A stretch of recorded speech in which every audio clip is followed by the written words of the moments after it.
All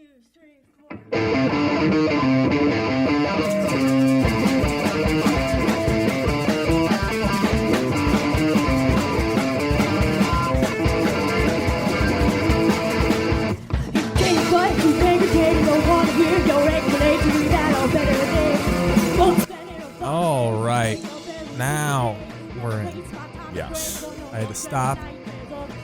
We did it. We're here. We've had a long long preparation process, Keith. You were hustling and swearing and cursing. Yeah, I had camera issues, like I always do, but we figured it out. Welcome to the podcast. I am Keith Pazel. This is my show. And I'm Adam Crocious. Crocious is giving me the thumbs up off to the side. We came in with a plan this week, guys. Exactly. It's the kickoff of baseball season. America's pastime is back. How do you feel about that, opening Adam? weekend, or maybe this kickoff in football. Maybe the opening. What would be the first pitch? To be honest with you, I was a massive baseball fan for decades and decades. And the Oakland A's lost in the 2014 playoffs to the Kansas City Royals in a 14-inning game. Was that one of the last times of was that like, I'm done for a while? Yeah, I'm just like, especially with the A's, who have this incredible ability to be just good enough where they have what it takes to maybe win it all, and they cannot get over the hump. They have been eliminated in playoff series at home, like 6 playoff series in a row. That Royals one was in Kansas City. You had the they should have won that years. And Tejada with Mulder and Hudson and Zito and a lot of good supporting players. And they would lose Game 5 at home to the Red Sox and the Yankees all the time. They lost one to the Twins. They could not win the 5 games. 5-game series is a tough series. It's not an easy series. And they would always win 2 games. And the 0-1 season was brutal. 0-1, them losing. That was the tag, right? Yes. The Giambi tag or whatever? Well, yeah, the A's were up 2-0. They had beaten the Yankees twice in Yankee Stadium. Going back to Oakland with the eventual American Cy Young Award winner pitching Game 3, pitching a 2-hitter, and they lose. And they lose 1-0. When that play happened, the A's were still up in the series 2-0. They were down 1-0 in the game. It was the 7th inning, and I was like, they're going to lose the series now. And I was absolutely right from that play.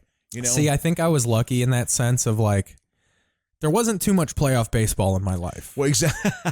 As a Cubs fan, yeah.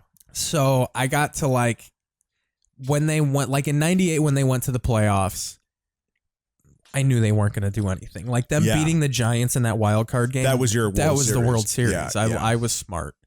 Exactly. And then 03 was tough. 03 is a tough one. Because 03 they made you believe during the playoffs. Going in, you're just okay, they're a better team. Even the season, you're that wasn't expected, but they won the division. 98 they rode 66 of Sammy Sosa's home runs all the way to the playoffs. Yep.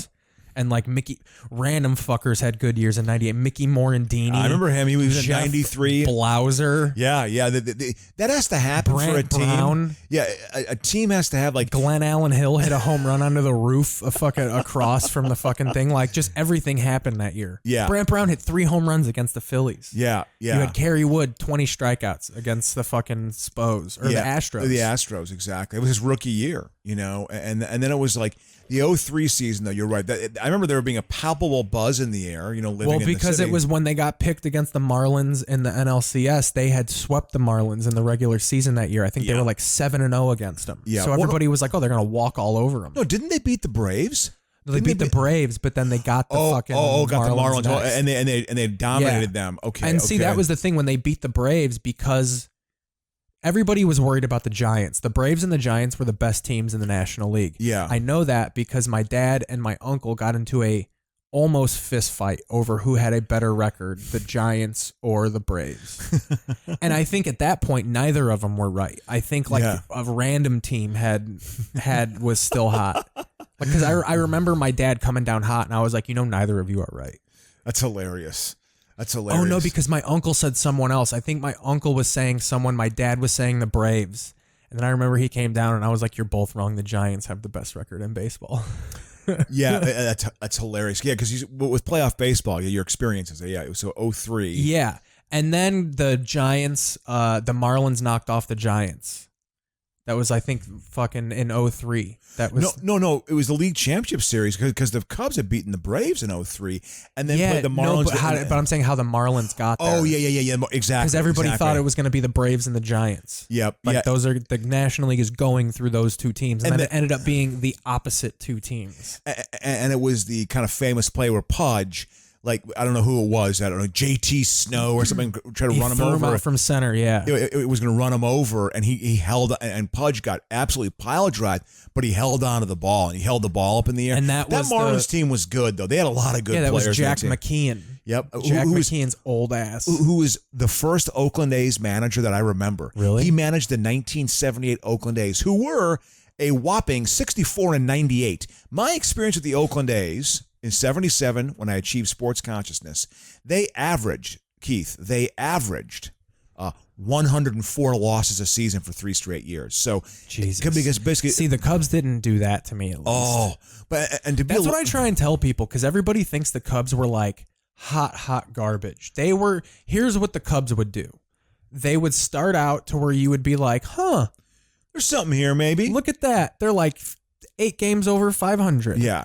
And June is their bitch. The June swoon always happens to the Cubs. And they would not in 84. They would win 3 games in the month of June, and then that was it. It was fucking season over. Yep. And then they would, but like if you look at those records from the 90s, it was a lot of like 75 and 90. Yeah. Like 76 and 8, like it was a lot of 70 win seasons. Like very rarely was there like a 100 loss season. Yeah. But that 06 they had a 100 loss season. Yes. And a couple like 99, I think they got close. I think they lost like 95 games.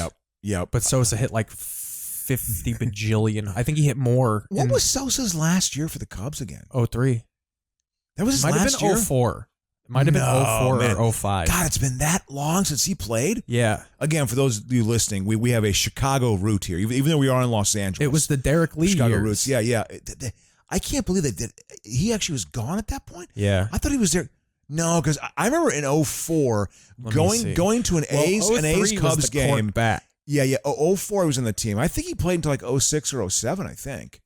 06 I sold T-shirts outside of the stadium, which I actually loved doing. I loved selling T-shirts. Look how white he is now, dude. Yeah, how bizarre. Look at that. He looks terrifying. He looks like fucking... Has he like bleached his skin or something? I think he's got vitiligo. Jesus he uses Christ. cream. Oh, so he actually has the ailment. He's got the vids. Okay.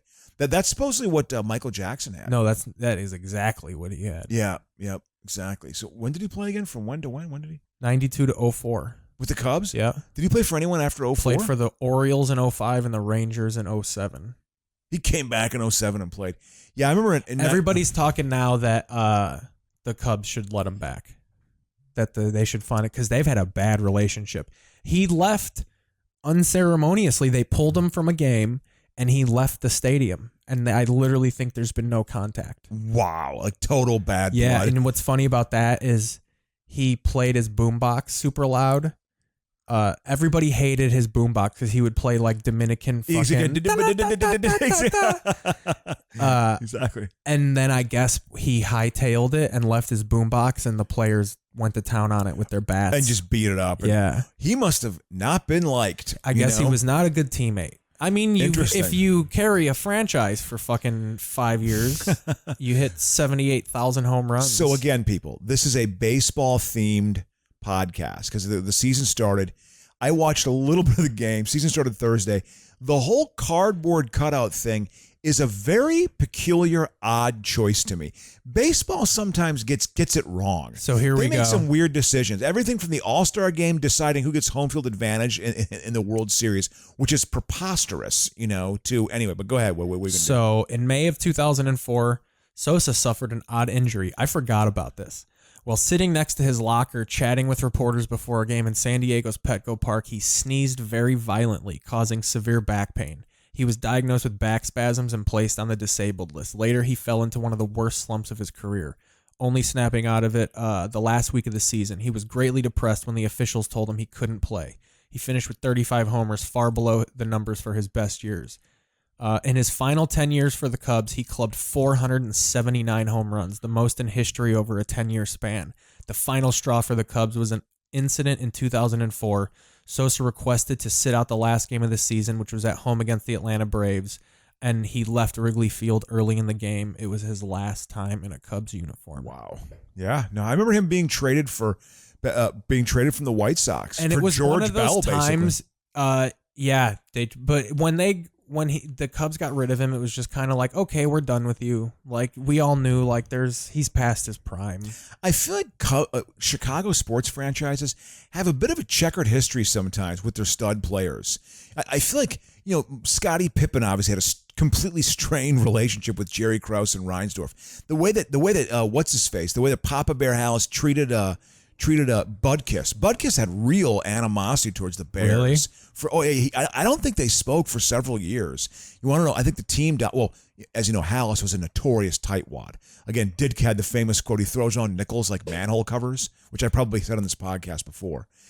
And also that the team doctor, his knees were so bad, and I guess they were like kind of misdiagnosed. And he was forced to play, and like I think there was, I don't know the full story on that, but I think for several years he didn't talk to the Bears afterwards. He retired, I think, in '73. I think was Budkiss's last year. His best years were him playing on Wrigley Field. Now, how cool would that would have been to see the Bears? I don't think Butkus ever played in Soldier Field. Oh, he played in Soldier Field. Absolutely, he did. Their first year in Soldier Field was '71, I believe, and he played on that old shitty that AstroTurf, which is the equivalent of playing on concrete.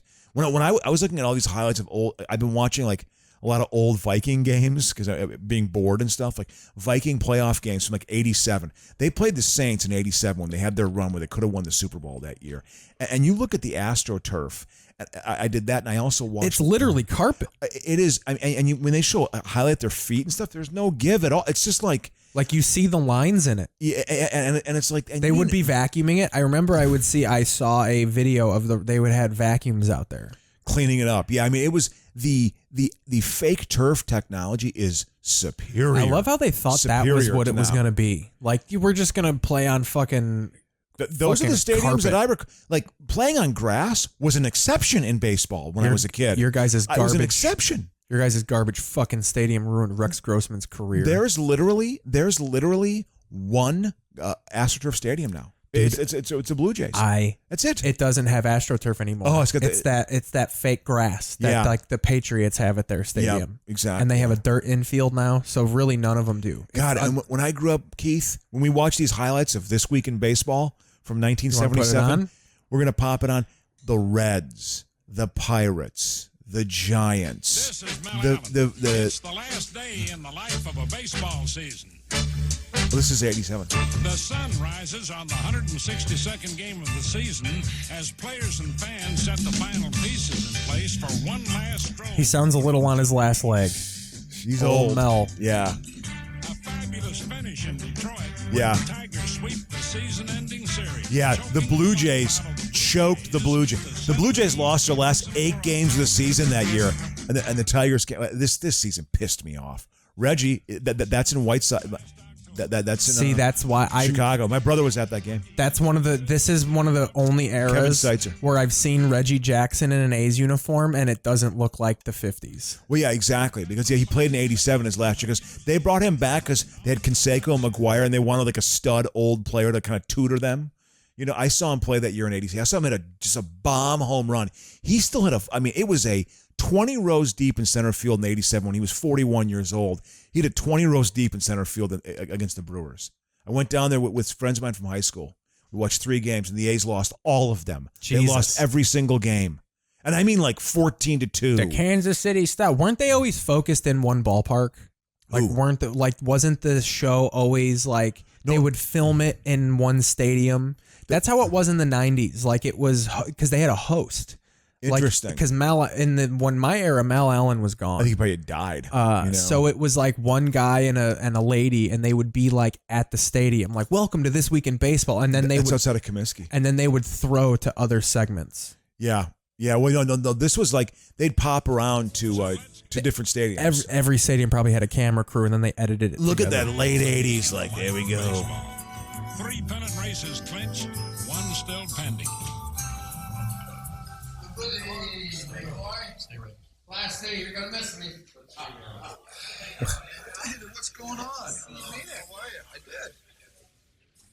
Ball players. That was Alan Trammell. And we can pick our own friends after the day.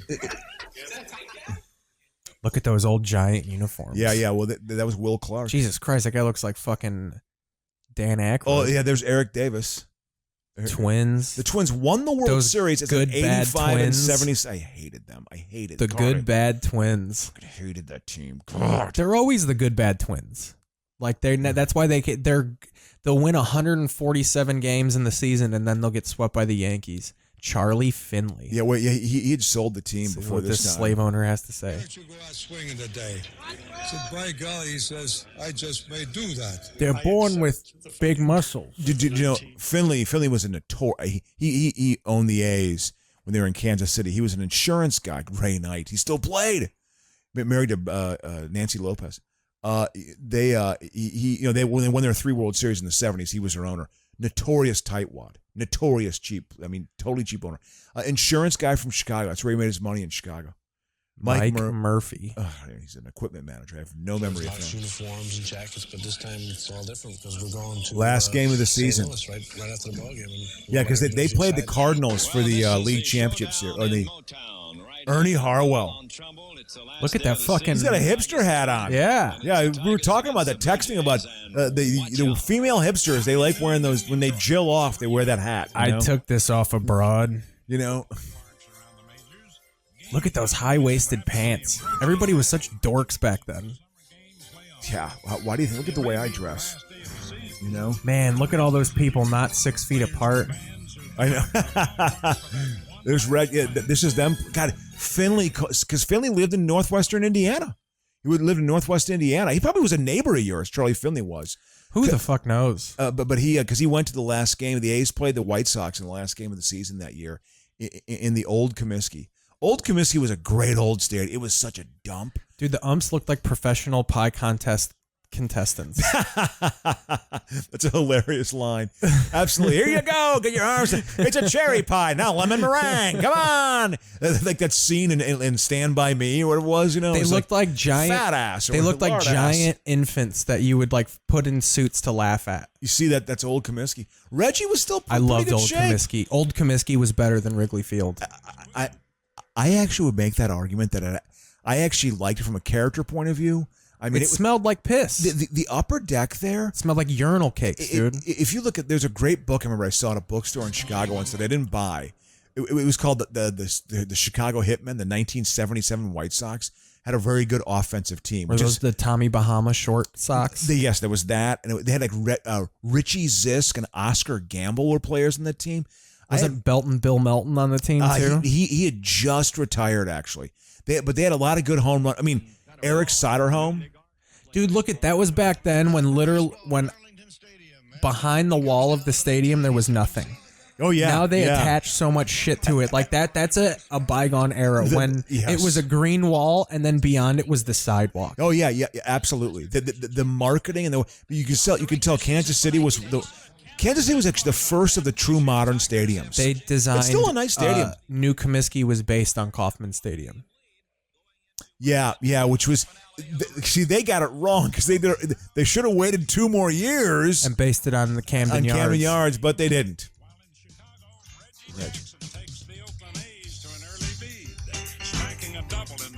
Oh, look at him just fucking hobbling. Just lumbering around. Look at that great Reggie is on his way out. You might as well just rip off that base.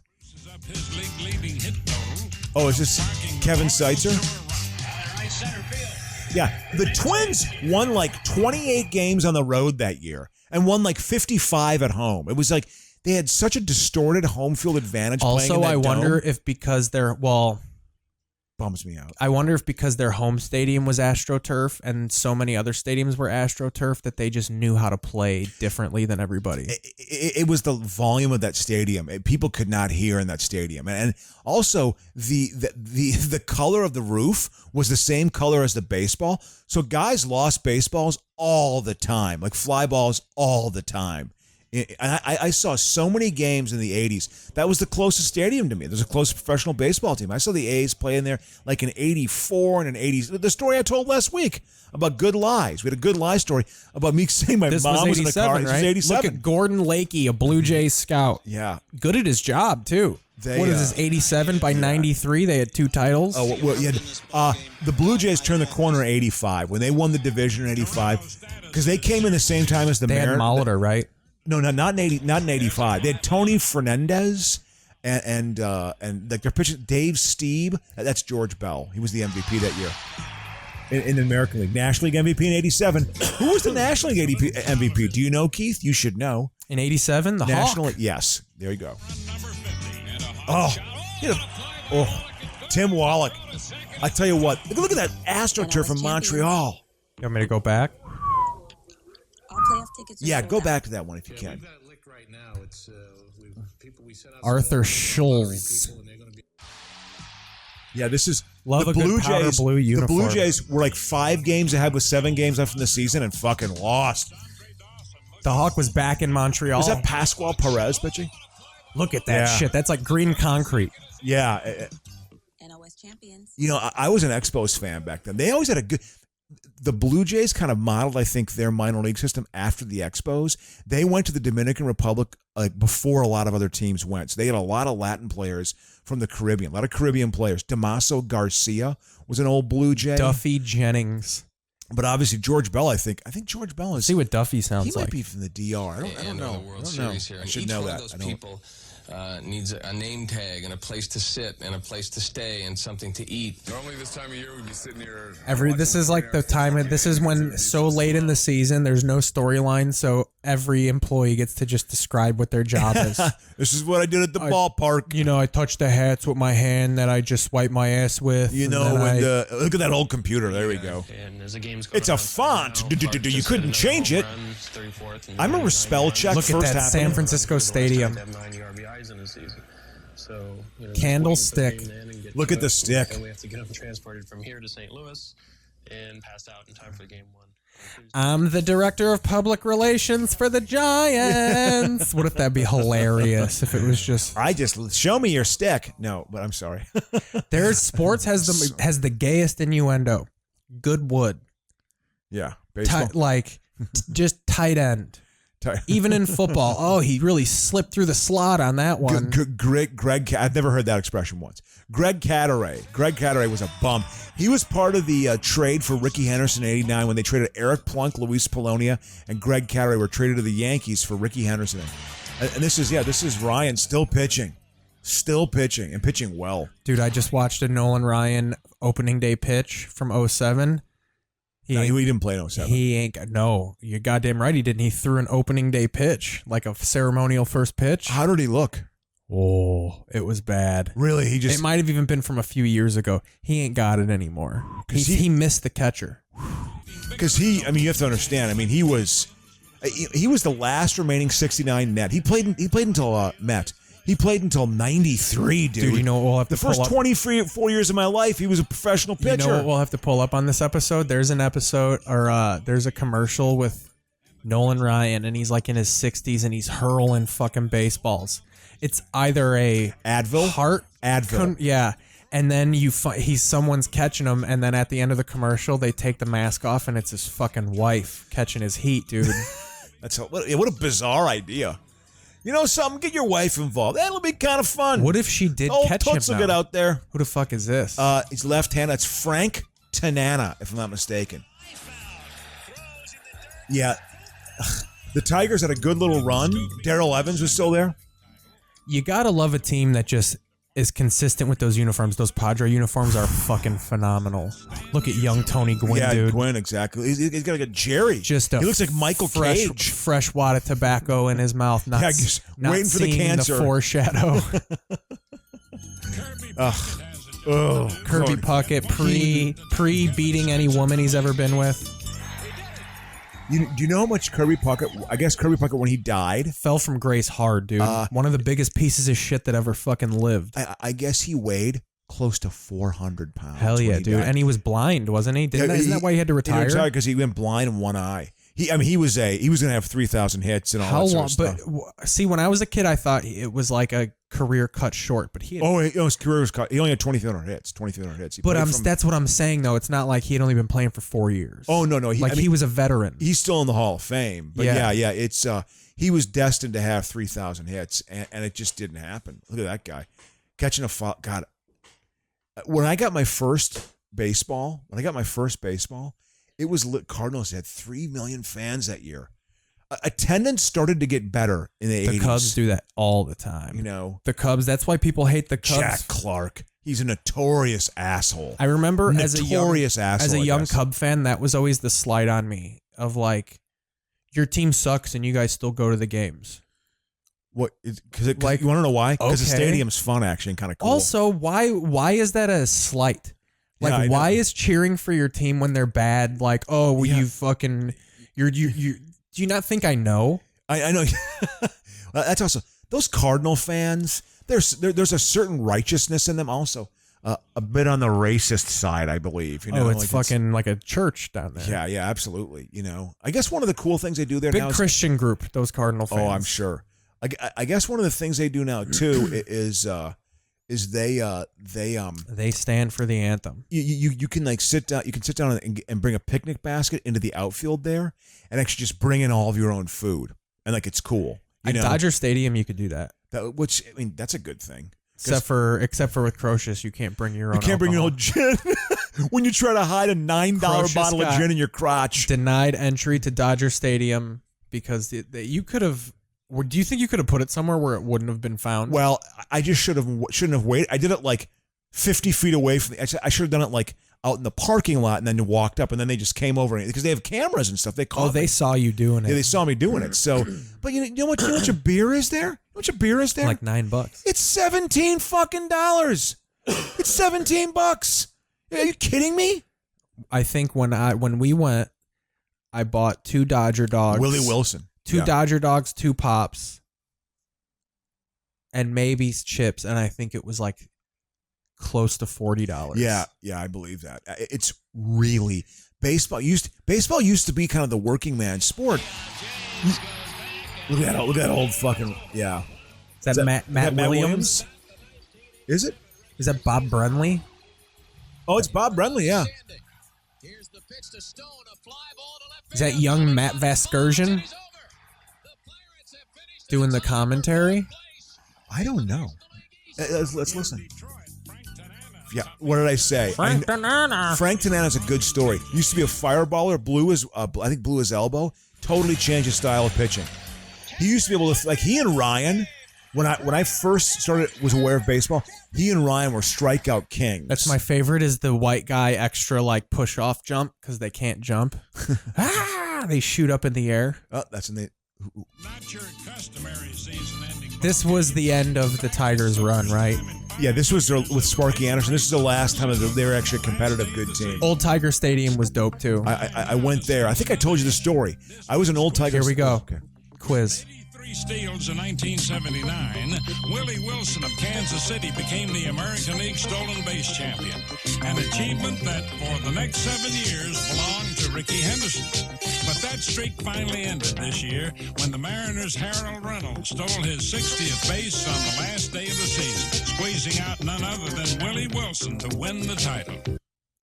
Where's the question? Where's It's the champagne time for owner Tom Monahan and his Tigers, who celebrate their second division crown. And For the last time ever. No, yeah, they were.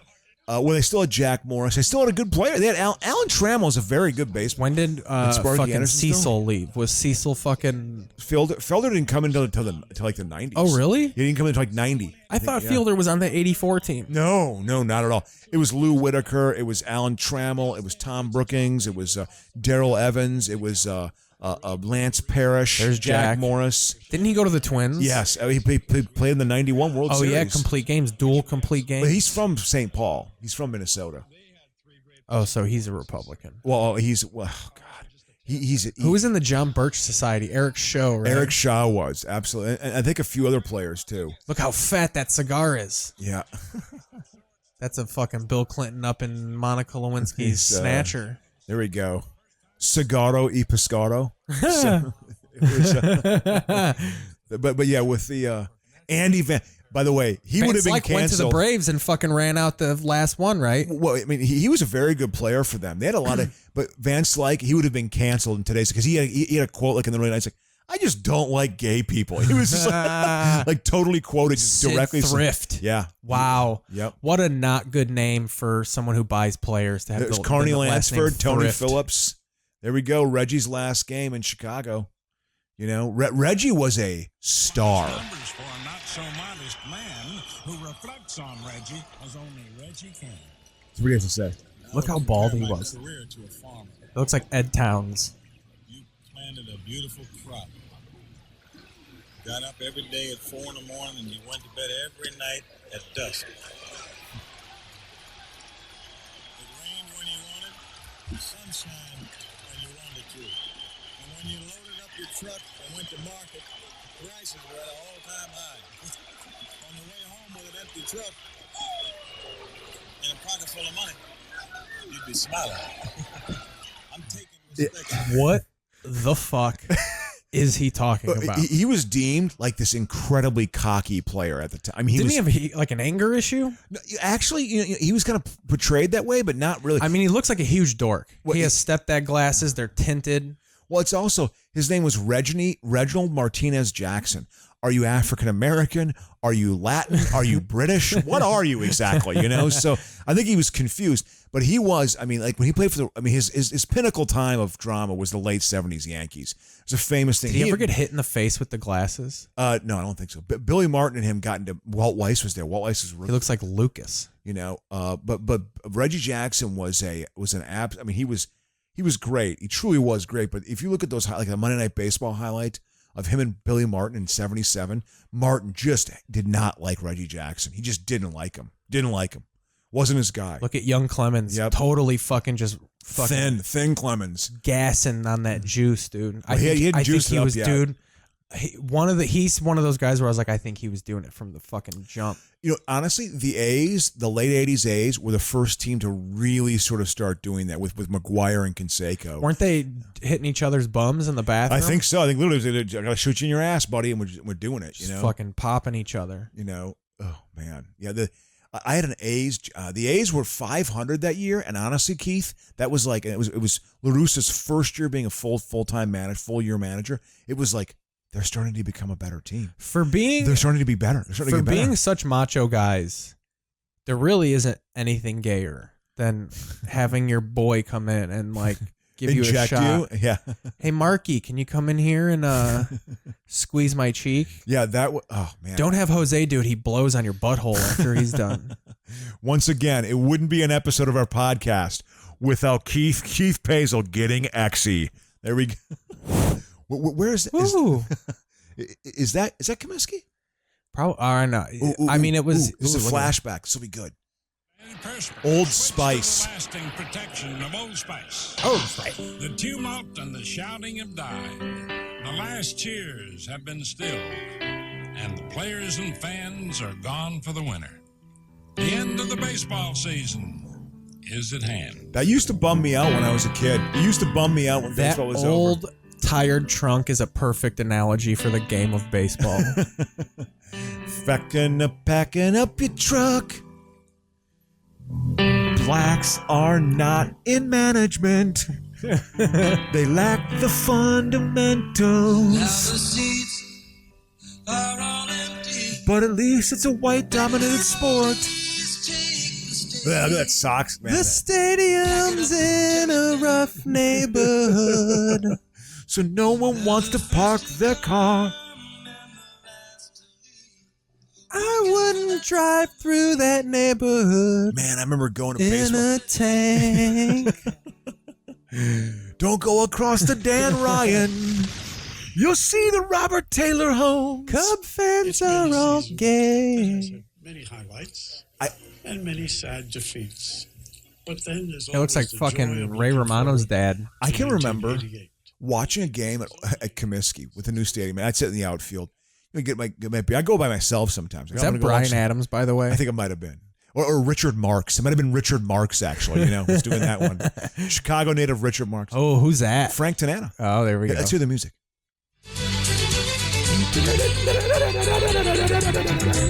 I used to play catch with my dad, and I'd have this song in my head. That's hilarious. You know, it's great. That song's amazing. I just imagine that you can only throw a baseball with that in your head. Oh, yeah, and I would like do catches, and dun, dun, dun, dun, dun, just dun. like a little league game, a ball gets hit to you in the outfield, it comes to you, and you don't know what to do, and all of a sudden your dad goes, Adam. I got it. One of my few athletic triumphs, and I have few athletic triumphs, Keith, but one of my few athletic triumphs was when I played Babe Ruth baseball when I was 15 years old. I only played 2 years of organized baseball. Not a good baseball player. Couldn't catch up to a fastball. Weak hitter. So would you like to do this could be a post break. Do you want to do the entire 87 season? We got This Week in Baseballs from 89 and 88. Let's do an 89 because that's when the A's won the World Series. I have August. I have July. Yeah, August 12th. Ooh, 89. God, I was still working for Common Cause. I worked for a public interest group as an intern the summer of 89. That was a fun summer. Look at that face. He looks like an owl. Yeah. Look at that. Yeah. Well, he was their announcer in the 50s and stuff, man, for the Yankees. He's famous. Go lightly. But yeah, but my point is, few athletic triumphs, played left field. Maybe I told the story before. Left field. First game of the season. Oh, you got a slider, right? No, I was in the outfield. That's what I'm saying. You got a snow cone. Yeah, it was. And Darren Blang was up, who was a Division I baseball Darren Blang sounds like someone who went pro. That sounds like someone who was on the 95 Braves World Series team. Or a late September call-up maybe, kind of a guy between AAA and majors, but, we had some talent. Darren Blang and Delino Descalso. Darren Blang was a Division I, got a scholarship, played for Wisconsin baseball. And he was a good guy. I liked Darren a lot. He was a nice guy and a good player, a good pitcher. Struck out against in that game. He was up. I love how you're judging it from Little League. He was a good guy, good pitcher. Well, he was good, so he played every position. I mean, he was a shortstop pitcher. I mean, he was a D. The best player played every position. That's when you knew the king of the team was the best pitcher and the best hitter. Yeah, absolutely. Yeah, he was little Danny Almonte out there. He's going to be a shortstop, a pitcher, and the best hitter. So, bases loaded, extra inning game. We're up 8-7 in the extra. It's the first frame, so it's probably the 10th inning or maybe the 8th. I think we played 7 innings. It was extra innings. I know that for a fact. Bases loaded, full count, and I'm in left field. Brian Green's playing center. Good player, decent player. Brian Green, good athlete. Darren Blang gets one on the fat part of the bat on that Easton aluminum back and just ding, that noise. And it was like the fucking ball is coming right at. Oh shit! And then I was like, oh no, it's going in the gap. So I had to go full speed, full bore at the warning track. Caught it across my. I'm left-handed. I'm playing left field. Caught it across my body. And it snow coned a bit. I remember Brian Green was like, "You got to get back at him!" Like he was yelling at me, "You got to get back!" And I caught it, man. Right at that moment, right when he was yelling, I caught it, and it was like when I caught that ball and we won. It was just like, it was truly like this rush of like I made a play to win the game. Like it was just making a defensive play, and I felt this total feeling of elation. I took pride in my defense. I could actually catch the ball pretty well. I had a pop gun for an arm though. I was too skinny. You lollipopped it? I just was not a good at that age. My body, I hit puberty kind of late. I was 15 and I still hadn't quite fully hit puberty yet. I was pretty skinny, probably weighed 135 pounds and was like 5'11". You know what I mean? Like I was like skinny, rail skinny, So the coordination for me as an athlete just wasn't there, Anyway, so that I think of this when I think of This Week in Baseball, and that music was playing. Crocious made the catch. So now we're going to switch gears, people, to the 1989 This Week in Baseball. Close out the first half here. Exactly. It's a good idea. There, everybody. This is Mel Allen. And I'm going to die. They changed the music. What if they just pulled the plug and you heard... These graphics... Oof. I was 20, Keith. You were 2. I was 20 when this was 2 years old. I was in between my sophomore and junior year of college. I was in college. The only thing I knew about is domestic unrest. My dad was probably shouting because my mom was gone. Well, when did your parents split up? There we go. 89 Cubs. 1990. They went to the playoffs. In 89, yeah, absolutely. Going for first place. I should be arresting murderers. We got a fairly high murder rate out here. For the crime dog, Fred McGriff. Hell yeah, dude. He was a good player. We got him back in like 04. We thought that was the savior. But blue for the Cubs? Dude, Donnie Baylor was the fucking manager. Don Baylor was the manager. The deceased Don Baylor. Oh, yeah. Came up in the A system. Don Baylor. You know how many times he was hit by pitch? Probably the most of all time. 262 times. Jesus. That looks like he's about to rob a bank. Oh, this is always the goofy baseball humor. Let's go run around during a rain delay. Whoa. The Wizard of Oz did the last of the mullets. Is that Terry Mulholland or something? Will Clark? I think it probably was Mulholland. Or was it Mitch Williams? Yeah. Mitch Williams played, well, he played for the Phillies made more trouble for the pennant contending Cardinals. Yep. Scoring 3 in the top of the 10th. The Follies. St. Louis came right back with 4 to win. Is that a fat Whitey Herzog? Yeah, absolutely. Wow, absolutely. he put on some fucking pounds. Oh, yeah. Well, he managed the Royals in the late 70s. He was a good manager. There was those Cardinal teams that would fucking... That's Steve Bedrosian? Bedrock. Here's Dwight Gooden.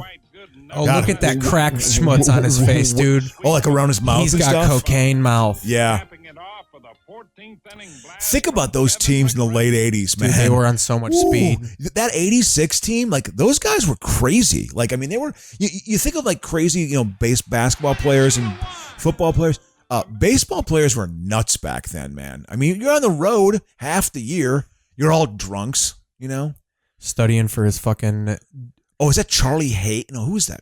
Who was studying for his GED? I don't know. Exactly. Yeah, baseball players, because they all went to the minor leagues. Dude, the league minimum was $2,500 in 1989. No, in '89, the league minimum seriously was probably like $1.2 million. No, it's probably like 125,000, maybe.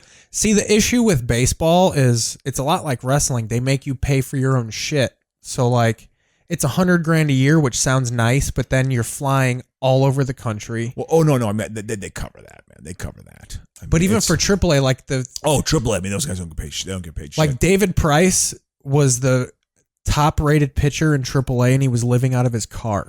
Well, he was just like, the only reason I'm okay with this is because I know I'm going to the major leagues one day. Yep. He's like, there are guys that have no future in baseball that are living They're like just this. playing it. Yeah, I know. And like working at UPS in the off season, and like fucking Tom Selleck and Mr. Baseball, just playing for the fucking Japanese Dragons. They look at that Wrigley. Showdown with the Expos. There's a lot of gays here. Wrigley Field, largest gay bar in the city. That was one of the T-shirts that we. Beat the Expos today. I came here. Listen to that fucking accent. I came here to get my AIDS cocktail. We don't care how big the crowd gets or how many buses are loaded with people. We're going for first place this year. I don't care. I like this thing. I'm making a point. First place. I don't care how big the crowd gets because we will commit police brutality. If necessary. One route will always go. I have a... Baseball on grass. Look at that, man. They were just so not developed. God. It's all part of the All-American game, and this is it at its best. No matter that Wrigley was overflowing. Not one black person at the stadium. They had their own section. It was in the back in the upper deck. Yeah. That's where they sat. I remember... Like this here, that's Cub Mania. Just a great feeling that the Cubs are up in first place, and it's still in August yet. See, like, look how satisfied they are. Yeah, absolutely. They're just like we're in first place in August, and that's really all you could ask for. I'm gonna die in 4 months, and let's be honest. I've been going to Jerry's Grill every day. I'm getting their ham on the bone. This is all I could ask for because I'm gonna die of a work-related heart attack in 5 months. My arteries are clogged up right now from years of eating kielbasa. I work in a financial district. My wife's cheating on me, and something. I got a couple women on the side too. That's what you do. I swindle old ladies for a living. So every now and again, I just come to the ballpark and I cry. Man, I just, Harry Carey. Who hit that? Probably Grace. Yeah, that was Grace. That was Grace. Fever pitch. The fans are into every pitch, which is really unusual. You know how long a baseball season goes. So every pitch becomes really important. I would like to know what that guy does for a living now. Now, yeah. All these people died of cancer, probably. Yeah. We saw the team go on to sweep 3 from the Expos and move 3 games. As we know, they're the Cubs. They have no hope in the playoffs. A little tap. Guy's wearing Rod Beck's number. What do you think the Cubs would have done? Look at young Gracie. God, look at Grace. He's a kid. Dude, he just had a fresh pack of cigarettes rolled up in his sleeve. Yeah. Now, this week's quiz Let's brought see. to you by Here. today's Chevy truck. Detroit's Lou Whitaker recently hit home run number 25. Now, let's take a whole season. Can you name the Major's last second baseman that have 30 homers? Probably Joe someone on Morgan. the Big Red Machine. Joe yeah. Morgan. It was Joe Morgan. It's Joe Morgan. Or Tony Perez or something like that. Joe Perez played first base. Morgan, his numbers in the mid-70s are they're jaw-droppingly good. He had really good numbers. You know, if you use the current metrics. This is when the Blue Jays really started ramping up, huh? Yeah. Well, they won it in '85, but '89 they won and the A's took care of business. How do you think the Cubs would have done against the A's had they beat the Giants? The A's would have swept them. The A's were by far the best team in baseball that year. Do you think By your far. reaction, how would you have reacted if the Chicago Cubs, instead of the Reds, you get to flip them? They win in 90, but the Cubs beat them in 89. I don't think I ever would have moved to Chicago. I think. Are you serious? I think I would have. It would You have wouldn't have been able to? It would have been this mark against Chicago. I mean, when I was in college again, Madison, fib was a huge term, a fucking Illinois bastard. People from Chicago were just deemed these loud, obnoxious, because it's the New York of the Midwest, so people thought they were obnoxious. I remember when I went canoeing with Darren Bodecker in 03, 02, and when we went up to this canoe site, we had 30 people with us, and you had to get these instructions as to how to get your canoe in the water. We were acting like the biggest fibs. I was like, I'm a fib now. Dude, I was thinking about this today. Most accents, because I was listening to someone, a real hard, hello, man, a hard California accent. Yeah. And I was thinking about it, and I was like, this accent, it made me realize the origins of, dialects. It's such a chill, no fucking violence, man. It's like they've molded their speech to their personality of I'm just not aggressive. Why are you yelling? Don't yell, dude. Yeah. Well, it's also. And then the East Coast is total loud dipshit. Yeah. Braggart. Yeah. And then the Midwestern accent is kind of the same thing, but there's a blue collarness to it because they yell shit. They always talk like there's a generator going on in the background. Hey, how's it going there? I'm just going to come in and fire everything up. It's fucking loud. The drill press. I'm working the drill press. Todd Massey made me laugh so hard. My old roommate from Chicago. Yeah. The dude who would come fix shit at our apartment was this loud fucking Chicago. Yeah, totally. And we would always know he was coming. Hey, guys. And I remember Todd, he was mocking him because he was here, and he was just like, Rick's here. And then he did an impression of Rick, and he was just like, yeah, I'm just here in the alley screaming. Exactly. Yeah, you're right. It's all because they've literally been working a drill press for the past 8 years. I work in a manhole cover, so, you got to speak up. Working for the city, working for Streets and Sand, I'm out there. I operate the bay door at an airport. So I got the big planes whizzing past me all day. You really got to get in there. It's fucking hilarious. Dave Stieb was a good pitcher. But also a notorious dick. Went to Southern Illinois University. He's from Illinois. He had a wicked slider. Wicked slider. He struck out Don Mattingly there. I mean, Don Mattingly was the pitcher of baseball, the hitter at that time. Don Mattingly for a stretch was a great hitter. 2 outs. Roberta Kelly Oh. is back. Steve is still perfect. At any given point, 8 2/3 in a perfect game. At any given point in baseball from the 70s on, There's a Roberto on a hitting streak. It's Roberto Alomar. It's Roberto Kelly. Yeah. Yeah, absolutely. It was definitely Roberto. Or Roberto Clemente. Or that Roberto's got a good glove. Yeah, Roberto. Yeah. He was a notorious dick. Like, I guess he was one of these guys. Dude, his mustache is a different color than the rest of the hair on his body. He pitched for the White Sox in '95. He was out of baseball for like 5 years because he had a wicked slider that he ruined his elbow. He came back and pitched. I was like, this Dave Steve is pitching again? It was bizarre. But he's one of those guys too. Like, if a guy made an error, it'd be funny if he was like walking up and he was just like, dude, I wish this was America, dude. Fucking this pussy ass baseball field. Fucking Toronto. What he did though, when guys would make errors in the field, he'd like wait for them as they were walking off the field and just lay into them like he was an asshole. So he was the worst guy to play with. Yeah. People didn't like playing with, but he also had wicked stuff. When he was on, his stuff was as good as any pitcher, man. I mean, he had some ungodly breaking balls and just a very good slider. I mean, you saw those pitches. They're dropping, man. Yeah, Mitchell had that big year this year. Mitchell was on the Mets when they won in '86, right? Exactly. Oh, Keithy Mitchell. Yep. The story about Kevin Mitchell. Is that fucking Al Kaline? No. It's Roger Craig. The story about Kevin Mitchell in the '86 team, I think I've told you this before. The story about him was he was out of his tree. I think he was kind of a tough. He was from San Diego. I think he was kind of a tough kid. Like, grew up. He was a gang guy actually. Played for the '86 team. Boy, the Giants were beat up this year, huh? And then, although they went to the World Series and got swept by a certain baseball team. Well, no, they lost to an earthquake. So here's what. So with not true. So here's what happened with Mitchell. I guess Mitchell and his girlfriend were in some huge argument. And the girlfriend called up Dwight Gooden to come over and try to calm Mitchell down.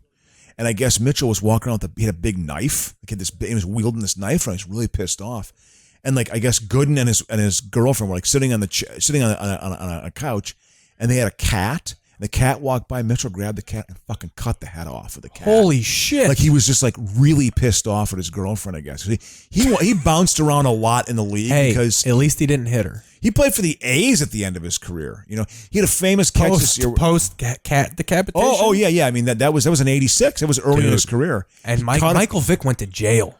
Yeah. Oh yeah. For fighting a dog. Yeah. I think that was a story. Dude, that guy would have. That could be a rumor. It's Roger Craig.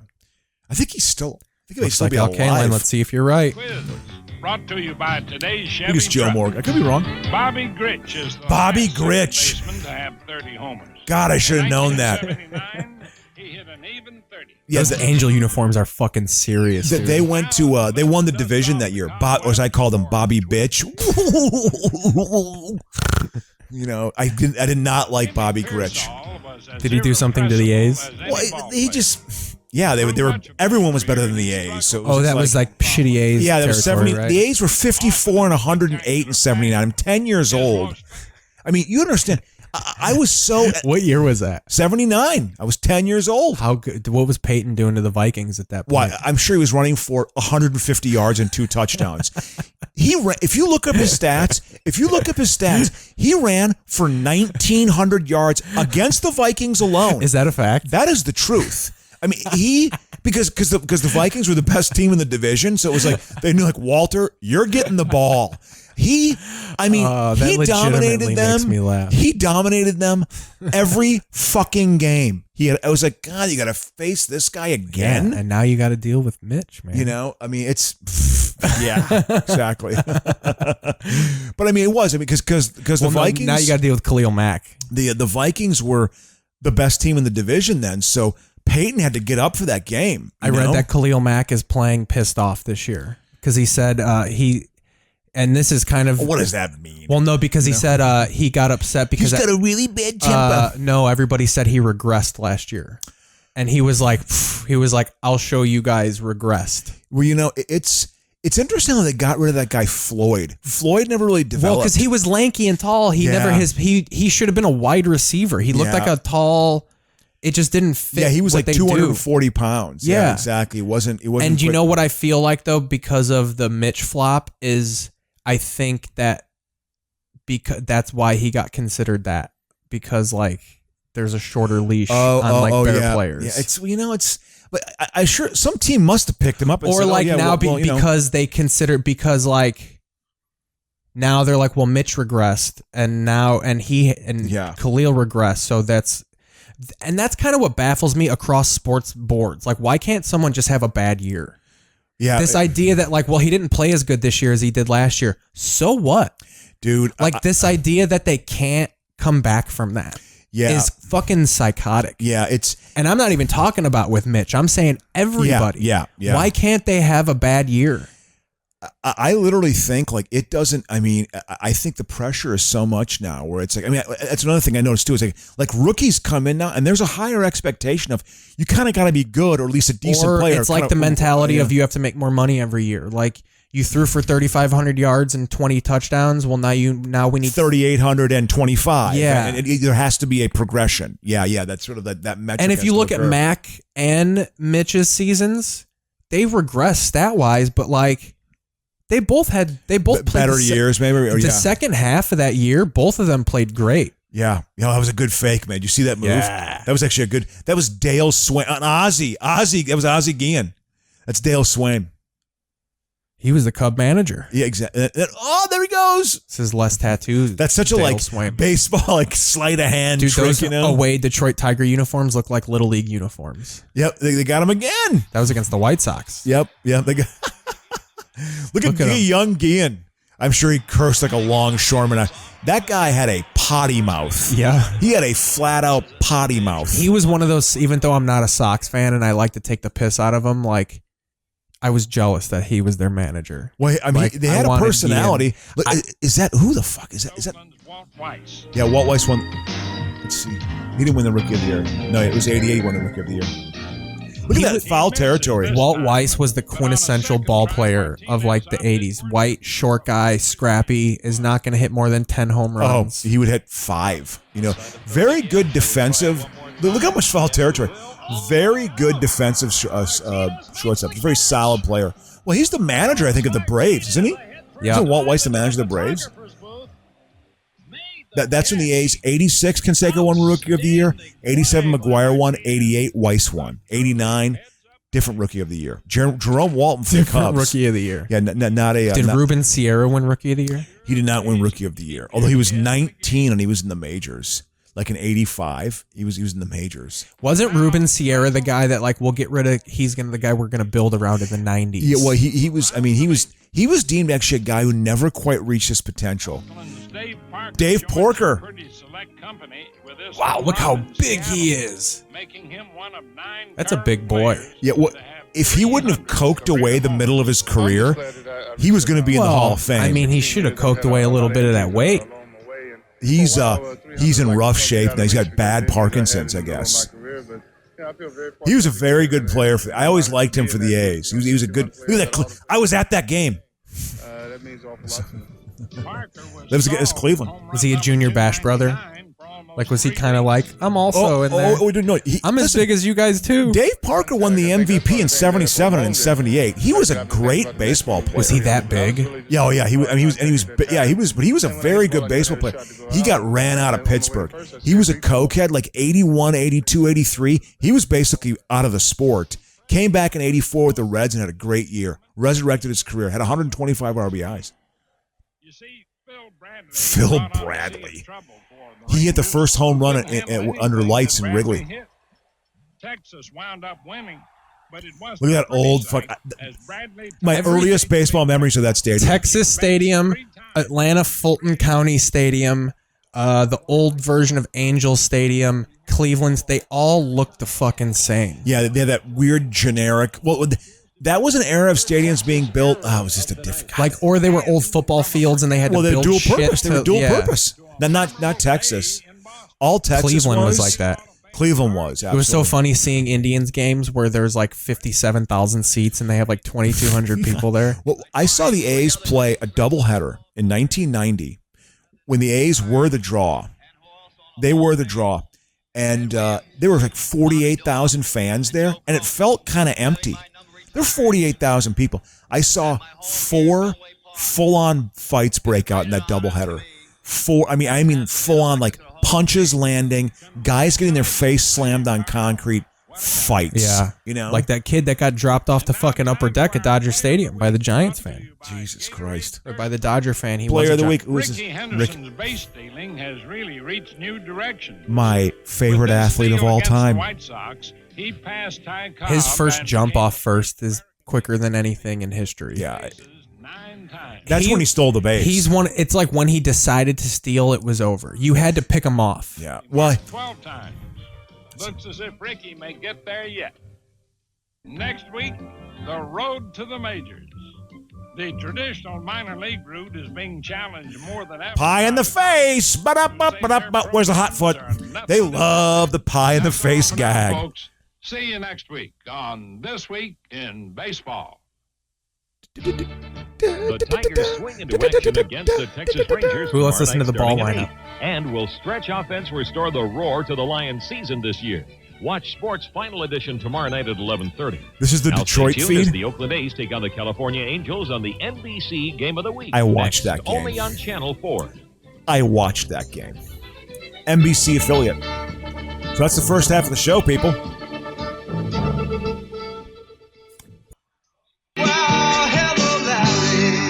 All right. Now we're back. I got the audio. I could lead into it, but Yeah, it's okay. So for those who don't know, although it is a baseball-themed show right now, it has sparked my memories of Viking losses. And they heard it. It's just they didn't see you. So then I had a camera switch. Look at young Randy fucking Johnson. Yeah, absolutely. Right when they got him from the Expos. Yep, What absolutely. a fleecing. Yep. That's Bullwinkle. Well, the Expos are trying to win the division. They wanted to get Mark Mariner the Moose is Bullwinkle. It was Langston. Yeah. Yeah, he threw a no-hitter. It was his first no-hitter. All right, let me pull up This Week in TV. So anyway, the 98 play it happened in the 09 NFC Championship game, Keith. Okay. 09, Reggie Bush fumbles a punt at the 5-yard line. The Vikings recover at the 5-yard line right at the end of the first half. The end of the first half is like a very key moment in any football game, obviously, you know. It's always very good at that. The Patriots always would score at the end of the first half. They always knew. They always knew when to make a play at the end of the first half. It's like they did it on purpose. Yeah, and that's all because it's a key. It's the key moment. It decides the winner often. So the Vikings recovered that fumble. Then 2 plays later, Favre tries to hand it off to Peterson, and he hits him in his fucking shoulder pad. And the Vikings fumble at the 2-yard line. They're going to go in for a touchdown and be up. And you know something? They're going to win the game. They're going to win because the Vikings, athletic talent-wise, were better than the Saints. They were fucking better than the Saints. They just were a better football team. Adrian Peterson was at the height of his athletic ability. Percy Harvin was great. Favre pulled the magic out. And they also had enough of a defense to do it too with Jared Allen and Pat Williams and Kevin Williams still.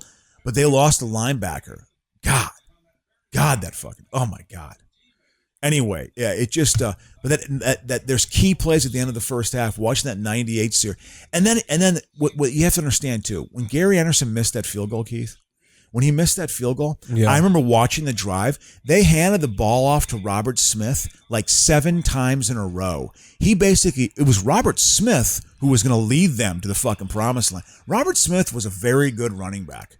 He was a very good running back, and he was fast. He had good vision, He retired. Well, he had terrible knee. He retired young, right? Robert Smith? Yeah. I mean, he was... I remember I was shocked when they announced his retirement. I was like, really? He was 29. He had his 3rd knee injury, and he was just like, I just can't do this. And he was actually kind of a smart guy. Do you want to start with today and move back, or do you want to go... Let's start with...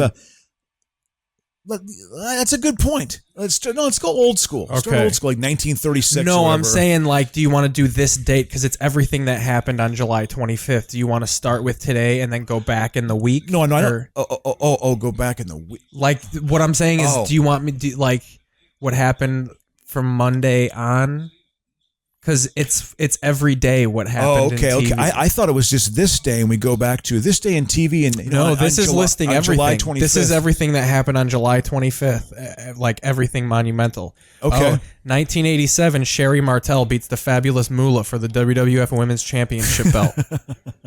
Okay. All right. 1990, Roseanne Barr sings the national anthem in Cincinnati Reds San Diego Padres game. Yeah, and that's when she got criticized, and George Bush came out and ripped her for her rendition of it because she spit afterwards and she grabbed herself in the crotch after singing the national anthem because it was her way basically of honestly, she was a salty feminist in her own way, you know. And Roseanne Barr, what do you want to say about her? I mean, she was funny. She was a groundbreaking comedian. She really was.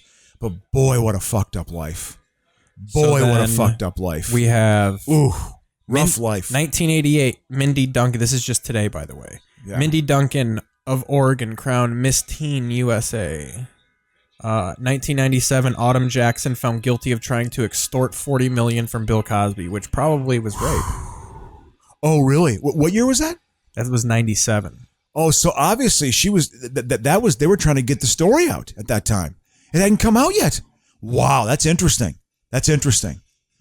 That well, that had been the rumor about him forever. You know, isn't that horrible? That conspiracy of silence. You know, of like, well, he's a famous entertainer and we're comedians and we can't. You know, it's like, no, this guy is, you know, drugging women and having sex. I mean, that's he was pretty rough.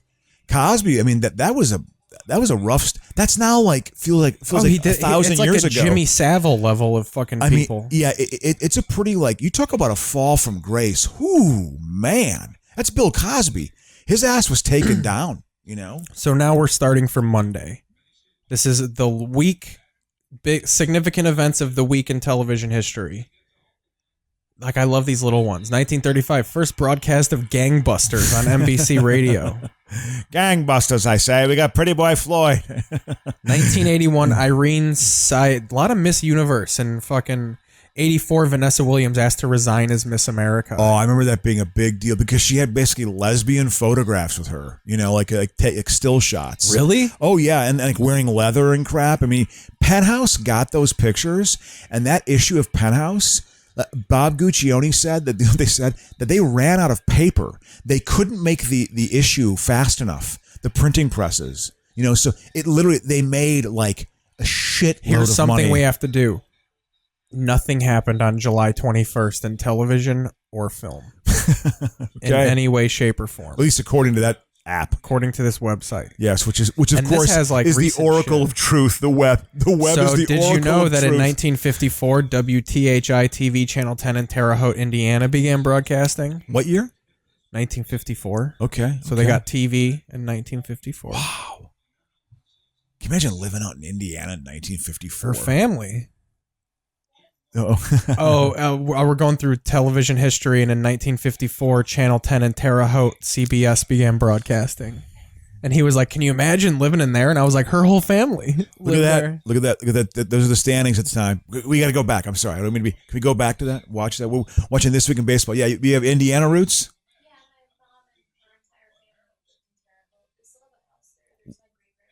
Wow. Whoa. How big isn't Terre Haute like a huge, like Indiana's got a huge meth issue, right? Isn't it like, man.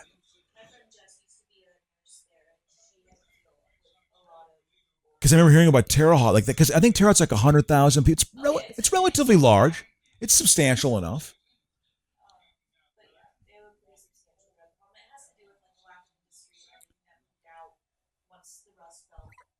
Truly started rotting out.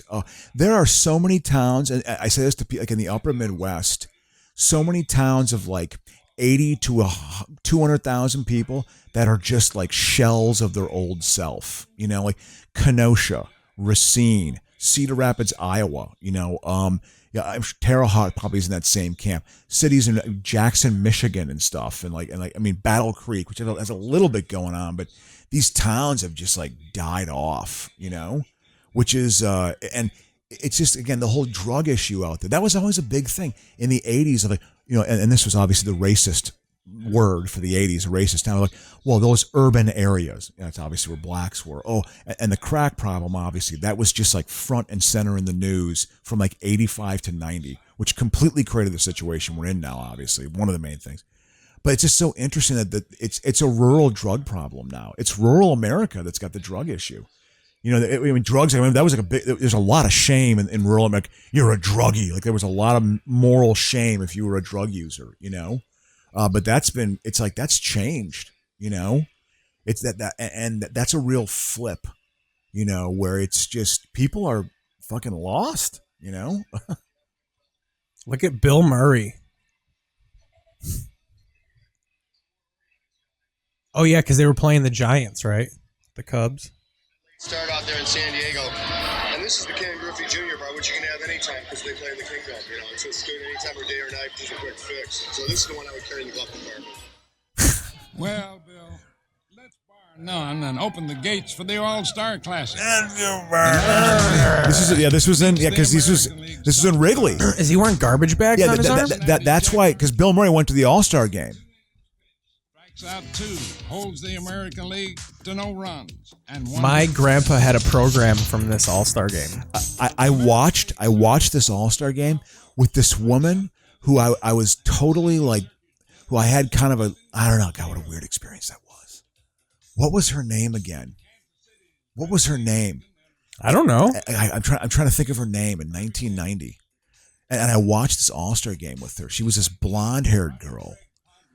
Or woman, and she was just she was an aerobics instructor, but she was crazy. She was nutty, and I was too blunt with her. That's how she shot me down. You know, getting too worked up. They don't want you talking. Who won this? The National League? I think National League won 2-0. I want to say. Yeah, I remember watching this at a bar at the Big Ten pub. I was 21. I'd just gotten legal for drinking. So here's no! I think the American League won then because Eckersley was going to close it down. Dude, here's some deep shit. No, the American League won. July 26, 1999, MTV introduces Undressed. We talked about that a couple episodes ago. What year? 99. Undressed. What was that again? Undressed was like a sex show, like a sex soap opera on MTV, where it was like all these teens living in a dorm, and it was just like it was like American Pie, but like a TV version, and like a little more serious, not like a comedy. I'm so old now. July 25th, 1999, the WB airs the final episode of The Parenthood. CBS debuts slapstick sitcom Morton and Hayes in 1991. I don't remember that one. It looks like featuring Kevin Pollak and some fat guy.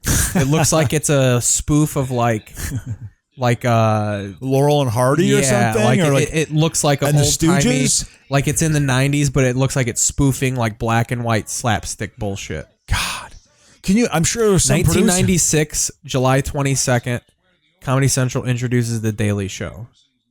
What year? 1996. Yeah, I remember Craig Kilborn. It was funny. It was funny with him. I mean, that was definitely like a shift. Like, they had good Ron Kittle. Look at those White Sox uniforms. July 19th, 1991. Hi, Honey, I'm Home premieres on ABC. God, I have no memory of that show. Well, I'm gonna go to it.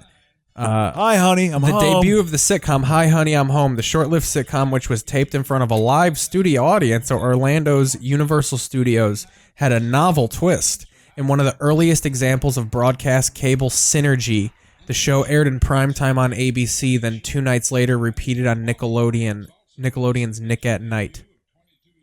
Why is that fucking a big deal? Yeah. In Hi, Honey, I'm Home, the 1950s sitcom family, the Nielsen's find themselves canceled and relocated to the real world. Courtesy so it's fish out of water? Courtesy of the sitcom relocation program. Their typically 90s neighbors were the Duffs, a single mom with 2 boys. The show starred Charlotte Booker and Stephen Bradbury. Julie Benz. She was the girlfriend in fucking Dexter. Wow. God, it's weird these careers that some of these people have. Here, now that I know you can click on them, let's do the fucking Morton and Hayes. Yeah, Strawberry hit some pretty epic looking home runs. There was a majestic home run that's his stroke. They were majestic. They were majestic home runs. Yeah. So on this day in 1991, CBS introduced the creative comedy series Morton and Hayes, produced and hosted by Rob Reiner. The show was presented as though it was a documentary, with Reiner as a present-day television host showcasing rediscovered film clips from forgotten comedy duo Morton and Hayes that dated back to the late 30s and 40s. The stars of the black and white slapstickish Rich Shorts were played by Kevin Pollak as Chick Morton and Bob Amaral as Eddie Hayes, in the spirit of Bud Abbott and Lou Costello Laurel and Hardy. 5 of the 6 episodes aired were directed by the series co-producer, blah, blah, blah. Christopher Guest directed it. Sounds like a Christopher Guest thing. Well, I mean, there's some names attached to that. Like, there's some successful Rob Reiner comedic people. was in Spinal Tap. Well, exactly. I mean, but the fact that went nowhere, you know what I mean? It's like they don't always have they don't got their finger. Things don't succeed for them either. 1983, Chips takes its final ride on NBC, July 17th, 1983. Wow. Yeah, I was more of a late 70s Chips guy. That's when I was into it, 1987, Karen's Song premieres on Fox. Do you remember Karen's Song? No. Starring Patty Duke. Wow, she's deceased. It's Sean Astin's mom, right? Absolutely. I gotta admit it. They show pictures of her from the early 70s. She was a pretty woman in her. I was like, you're a pretty woman. Like I noticed her. Pretty woman. But she was also like severe mental illness, I guess. Like bad bipolar. I love how that's kind of how Not old bad, I'm getting. sorry.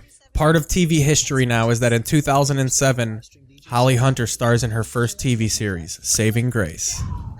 Yeah, it's like, the movies are over, Holly. Except there'll be a man named Kumail Nanjiani who gives you a role. He's ripped in Big Sick. I love a good powder blue uniform. Yeah, they were still holding on to them because by that time, this is 90. This Week in Baseball, 1990. By this time, the powder blue had pretty much gone away, except for the Royals. The Twins didn't have it anymore. The Rangers didn't have it anymore. Who else had that powder blue? I think the Indians didn't have a uniform like that. A couple other folks. Cardinals had that. Phillies had it. New York principal owner who helped bring 2 Look world at young titles to George. New York, Yeah. is told He to looked the same always. Just that same facial association expression. with a known alleged gambler.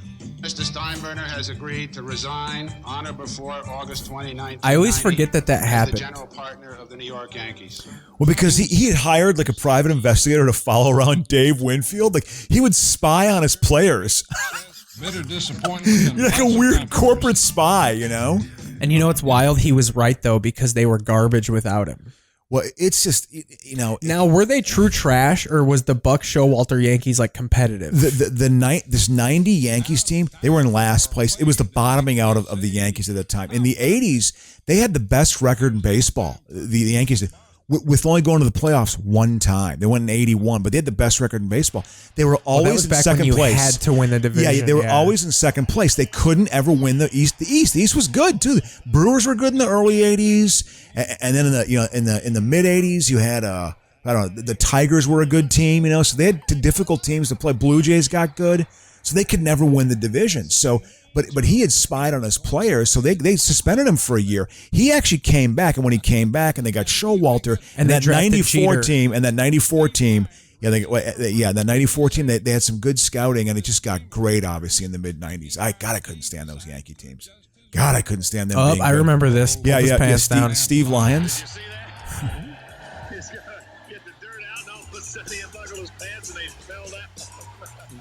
I guess he was offered to pose and play girl. Place to do that, but he forgot where he was. He had a vapor lock. He had a brain cramp. See, he still to this day says that they fell. Oh, you pulled your pants down. Yeah, absolutely. You forgot where you were. Yeah, it's just like, back for a spell as Tom Seaver chokes Phil Rizzuto and let you listen to Harry Carey. Dude, that was back when like fucking old timey Phil Rizzuto. Yeah, folks, some of the most exciting calls of the year. Take it away, Harry. Hey, Harry, you're around here someplace. Holy Christ! Look at that fat, bloated alcoholic. I'm gonna die in 8 years. Dude, he was such an alcoholic when I was a teenager and in the 80s. There's that famous story when they had their first night game. You probably know the story because it got rained out. Yeah, they were doing fucking slides across the tarp. But it was Bill Murray was there for the first night game. He's there all the time. But for the big Cub games, he's going to be Bill there. Murray comes with that stadium, and he's not paying. You think he pays for tickets? No. And he sits in the fucking third row and cracks jokes, So, but I remember he was. What was it again? He was with All-Star game. The first night game. They didn't cut the feed away after the first inning. They didn't cut the feed away. Like they put the commercials on, but they caught him. So they caught. Murray was like, "So how many have you had, Harry?" And Harry Carey's like, "I don't know. I lost count at 8." Like he was liquored up for hours before the game. He was so shit faced. Well, and if you look at him and Bill Veeck when they do White Sox games, like and they'd have their shirts off and their guts and stuff. There'd be like 30 empty beer cans around. They just throw them on, just put them down, and just get hammered like that. It was working. Look at Hawk. Hawk.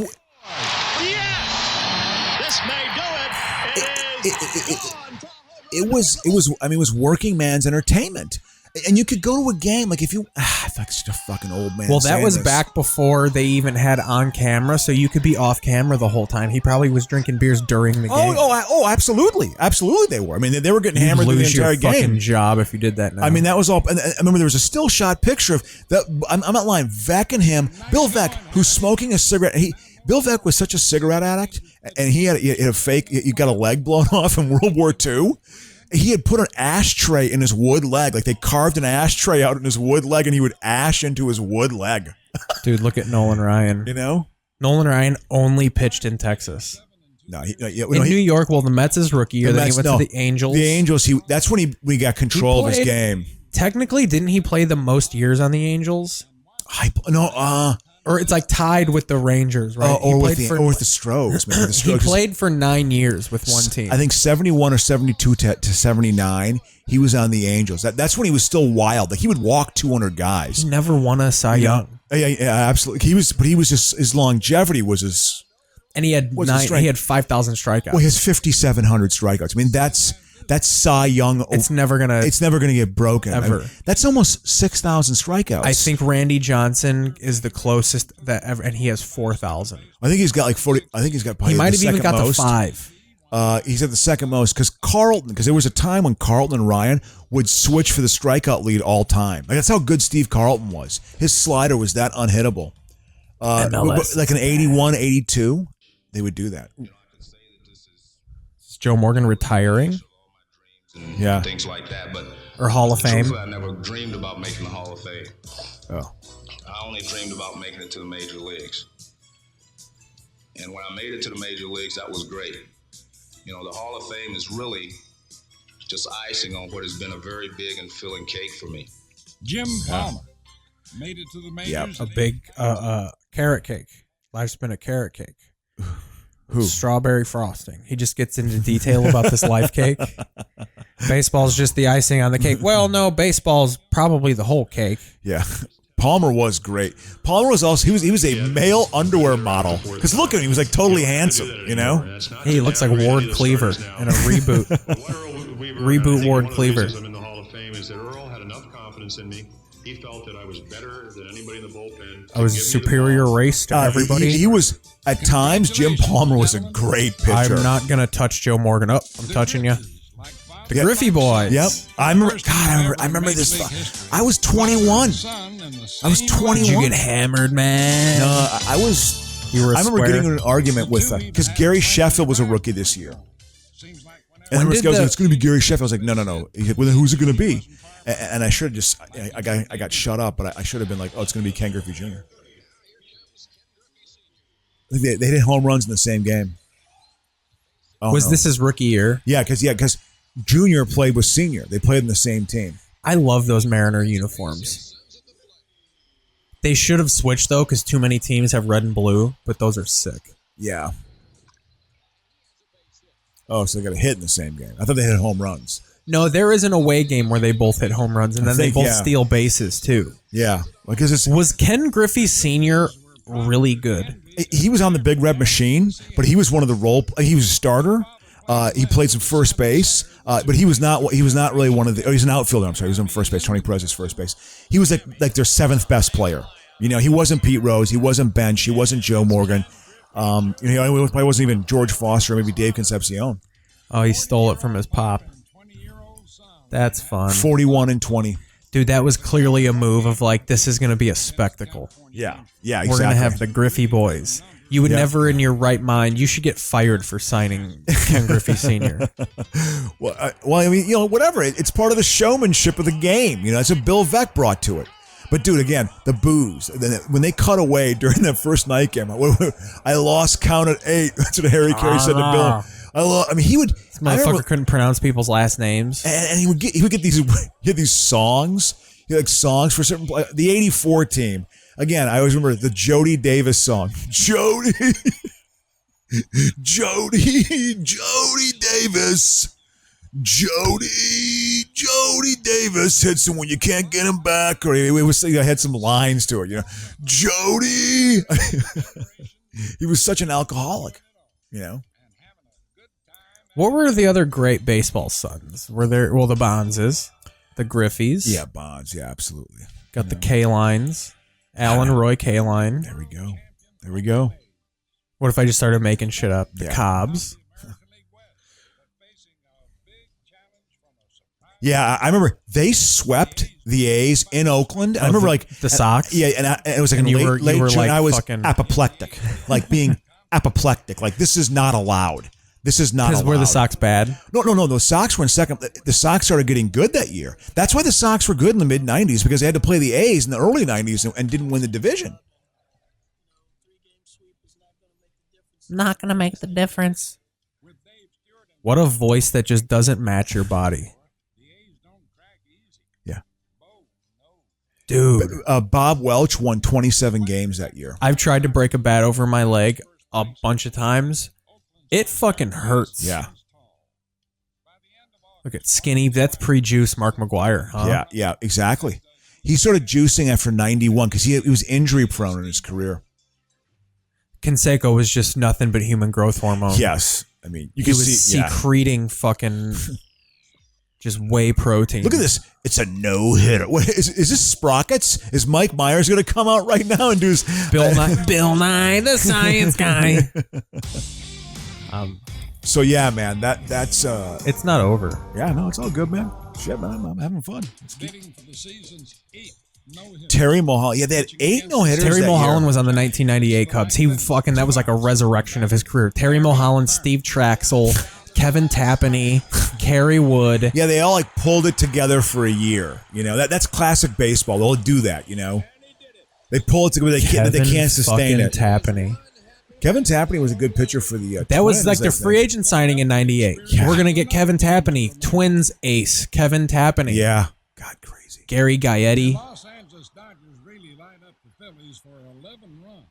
Dodger Stadium looks fucking identical. Yeah. It's just one of the blandest stadiums ever. Like it's cool because like there's no facade because it's built into a mountain. So when you're walking up to it, you're just like, where it is? Where is it? Where is it? Where is it? And then you're just like inside of it all of a sudden. Yeah. So in that sense, it's cool, but it's boring. Yeah.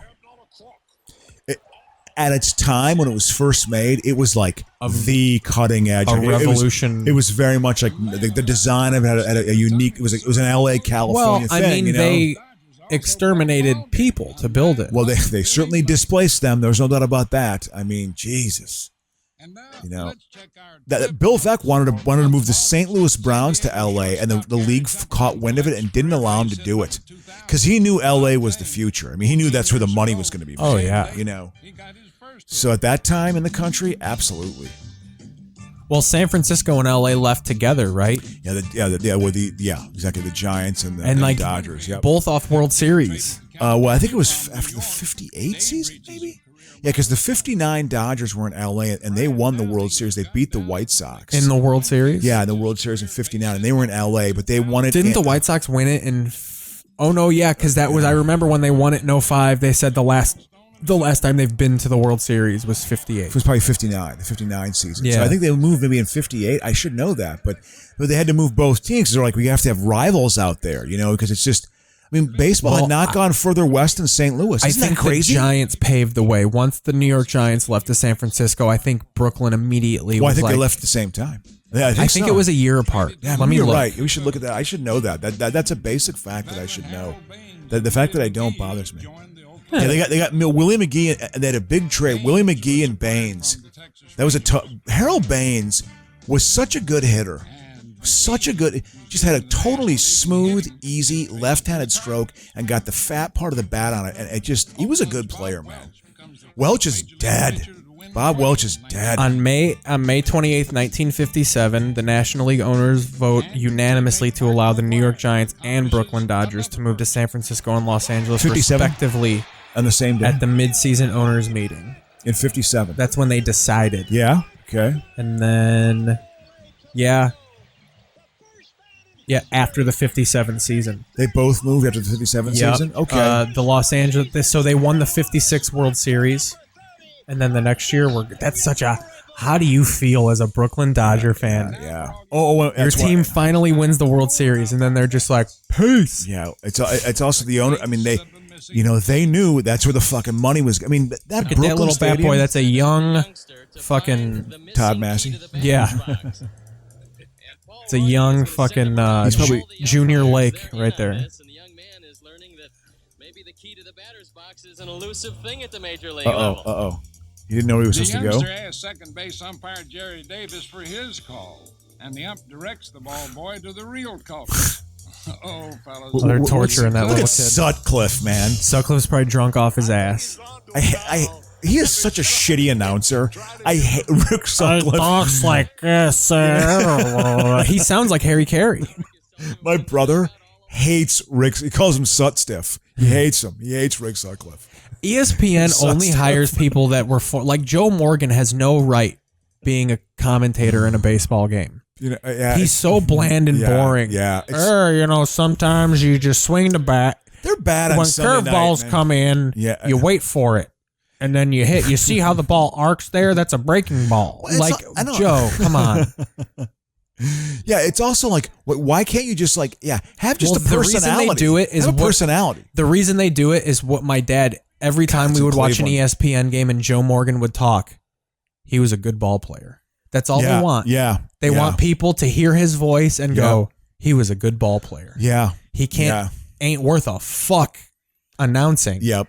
But he was a good ball player. Well, you know what he tried to do? Morgan wanted to get into ownership. He wanted to try to own a team.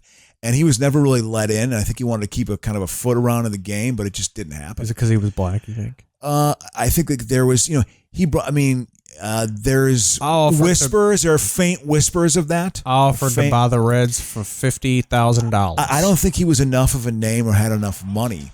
He had to partner with Cecil Fielder. Do you remember the guy who was the Men's Warehouse, the Men's Warehouse guy? You're going to like the way you look? Yeah. That guy? Yeah. Joe Morgan tried to partner with him to get a major league franchise. I don't know. Why would you? Does that guy got money?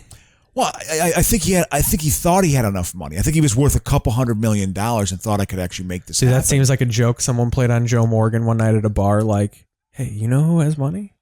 You ever watch those Men's Warehouse commercials? Yeah, well, Then all of a sudden, this guy Joe Morgan rings this guy up, and he's like, yeah. I don't know if that guy was from the Bay Area, because Joe Morgan was from the Bay Area, so he tapped into maybe some San Francisco money for that. It's Cecil Fielder just out there hitting home runs and neglecting his son. Yeah, his old man. They have a strained relationship, right? Oh, they never speak. They didn't speak ever. Part of why Prince Fielder wanted to be such a good ball player was to spite his fucking father. Wow. And then he destroyed his back. His career was weird. Look at old Comiskey. Yep. God, yeah. Let's look at that. I saw a game that year in 90. That stadium literally used to light on fire from the fireworks. Great day for nostalgia, Bob. The upper deck there. So this is the last year of the stadium. Yeah. My dad used to record games sitting on the new park, recording over into the old park. I went to games this year. I'm probably at a couple, not this game, but I've gone to games. This was the year my parents were getting divorced. Wow. This is when my memories start. Yep. I have faint flashes. I remember going to White Sox games. Yeah. I remember going to the new park and my dad taking video. Yeah. And do you know what else I remember? Yeah. I remember a truck being in my dad's front yard and us loading shit from the house he used to own. Yeah. And driving down the street to my grandma's house where he was moving, like after the divorce. I specifically remember the truck pulling away. Yep. I remember that my dad's a drunk psycho. Yeah. So he fucking he pulled the truck up right to the porch. Like he put the truck in the yard. Man. Yeah, Jesus. Look at the Cubs, just 60. Look at what I'm saying, 62 and 68. Yeah. You have a little hope. Yeah, this was, yep. The Reds were in the West back then. They were still in the West, the Reds were. They weren't in the East and Central. They were in the West. Well, the Marlins and the Rockies changed all that. Dave Steeb. What a weird name. Rusty Staub and Steeb I mix up. Rusty Staub was a little light in the loafers, as they say. Was he? Yes, he was gay. Didn't he have red hair? Yeah. Wasn't he? La Rouge. Yeah, because he played in Montreal. in Montreal. In That's what they called Montreal. him. Like that was like the thing. La Rouge. Like he was like that was like his sort of, Montreal is an interesting city. I've never been, but I've heard it's an interesting city. It's mobbed up. It's totally mobbed up. Look at that feathered mullet right there. Yeah. Holy shit. Is that guy a relief pitcher or just a fan? That's a fan. Wow. I've been to Toronto. Yep. Toronto's a cool city. It's big. 450 meters to center, eh? It's a meter is just a yard. I found that out at work. Yeah. It's basically a yard. My whole life, no one could just tell me that because people freak out at the metric system. I'd be like, so what's a meter? Well, it's kind of like 2 feet, a little bit over a half. One of the big domestic failings of Jimmy Carter's presidency, this is one of the many things that he just was tone deaf. They tried to get the country to be metric. and it just was not going to happen. It just is not going to happen. Well, I get the hesitancy because even when people try and explain it to me, the reason I can't grasp it is because, I need it translated into... If you try and tell me what a milliliter is, I'm just going to ask you what that is in the standard version. Yeah. I don't know what the fuck you're talking about. Yeah. So, anytime I'd be like, well, how long is a meter? People, well, it's a meter. I'd be like, well, how big is that in American distance? Yeah.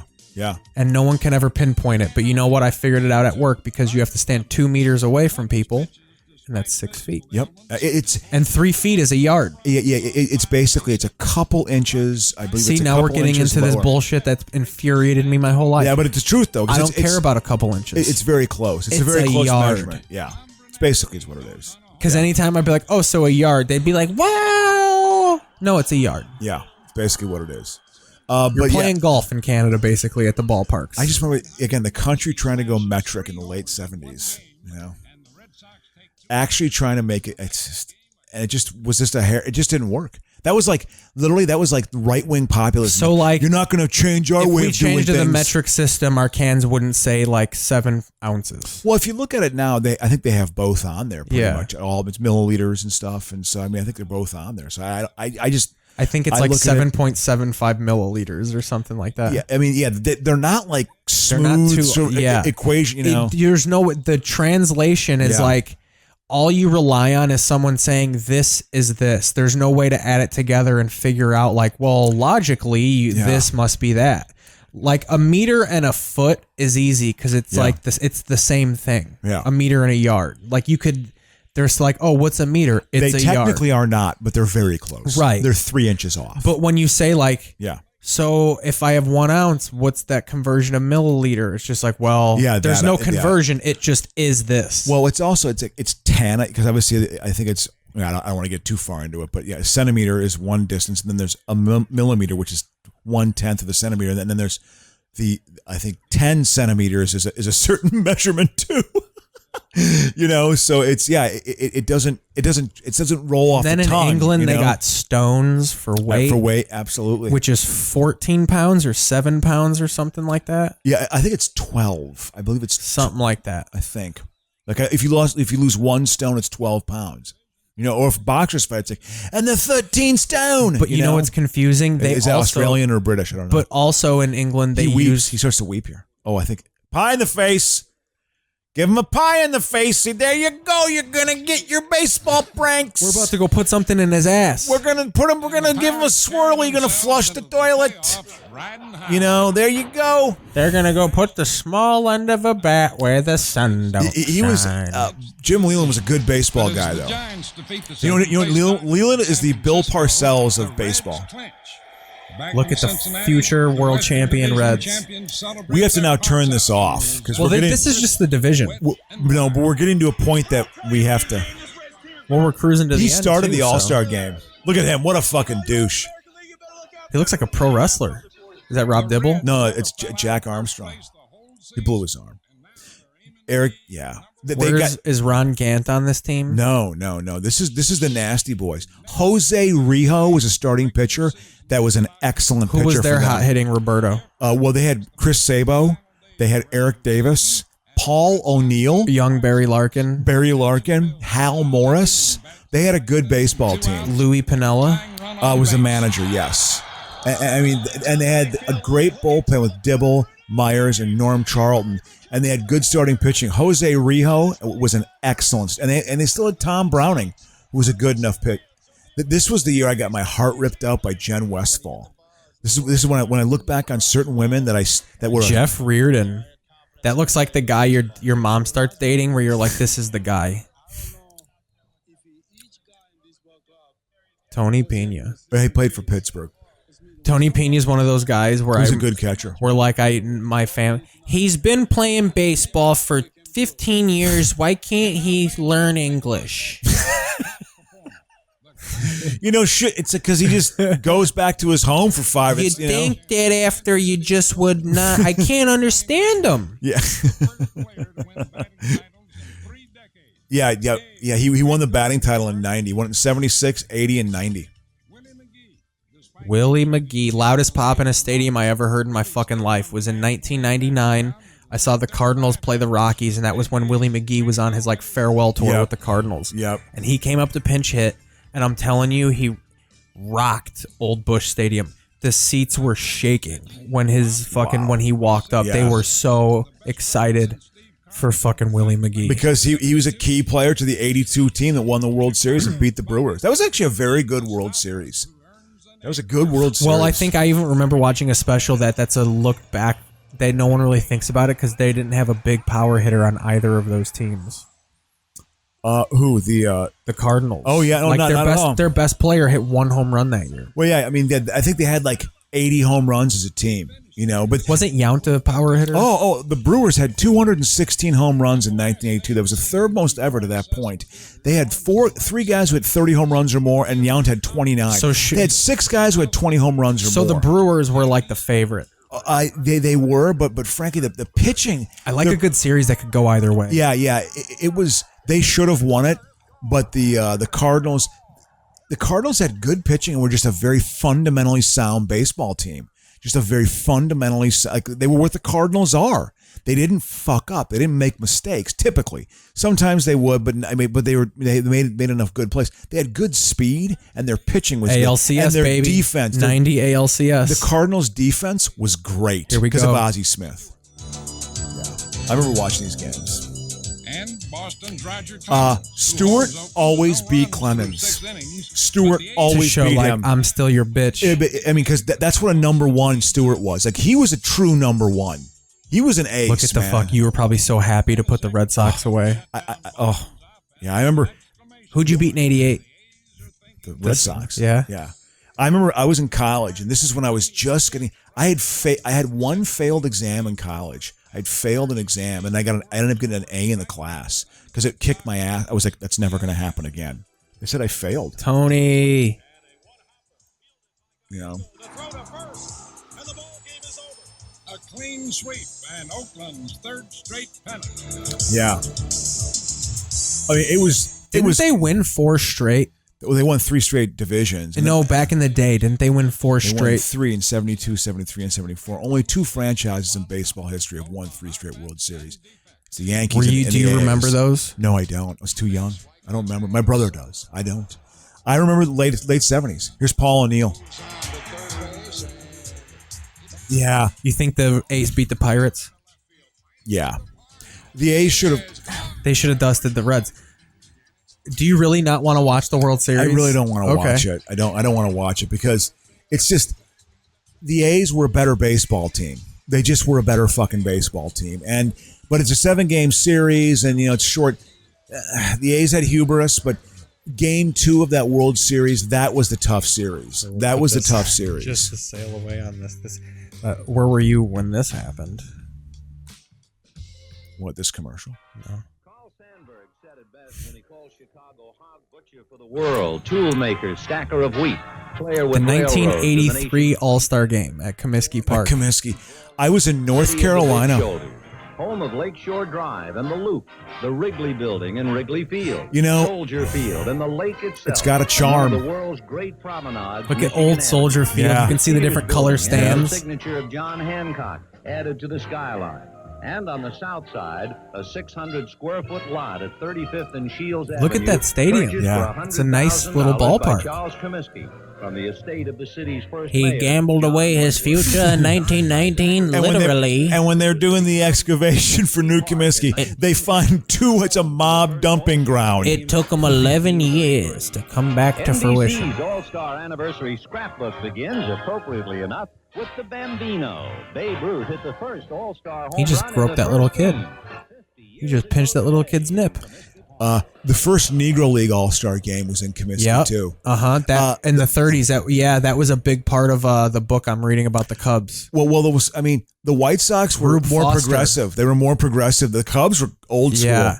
And they were racist. That was what was different about Wrigley, was he actually went down to the South Side and would watch Rube Foster and the Giants play. The Chicago he actually Giants. was the first owner to embrace, go to the, because they had the City Series. Whatever, if a Chicago team didn't win the division, if they were both out of the playoffs, which is frequent back then. Yeah. Well, actually not. They would have what was called the City Series. It was a best-of-9 series during the World Series. What an interesting, it's also like Chicago saying, we're relevant. You know what I mean? Yeah. We're gonna have some weight here. We're gonna do our own thing. It wasn't even on TV. It was just They should do that now. Have a best of 3 or something. Yeah, I liked best of 9. God, it's just this music. I remember this. This fast image, Hype baseball, dude. This is there you go. Get ready for the game. Coming to America shit. Yeah. Where is my son? I know these are all the players I remember. All the players I remember. I love how they threw a little skateboarder in there. It's crazy. This is like the beginning to a Howie Mandel special. Yeah.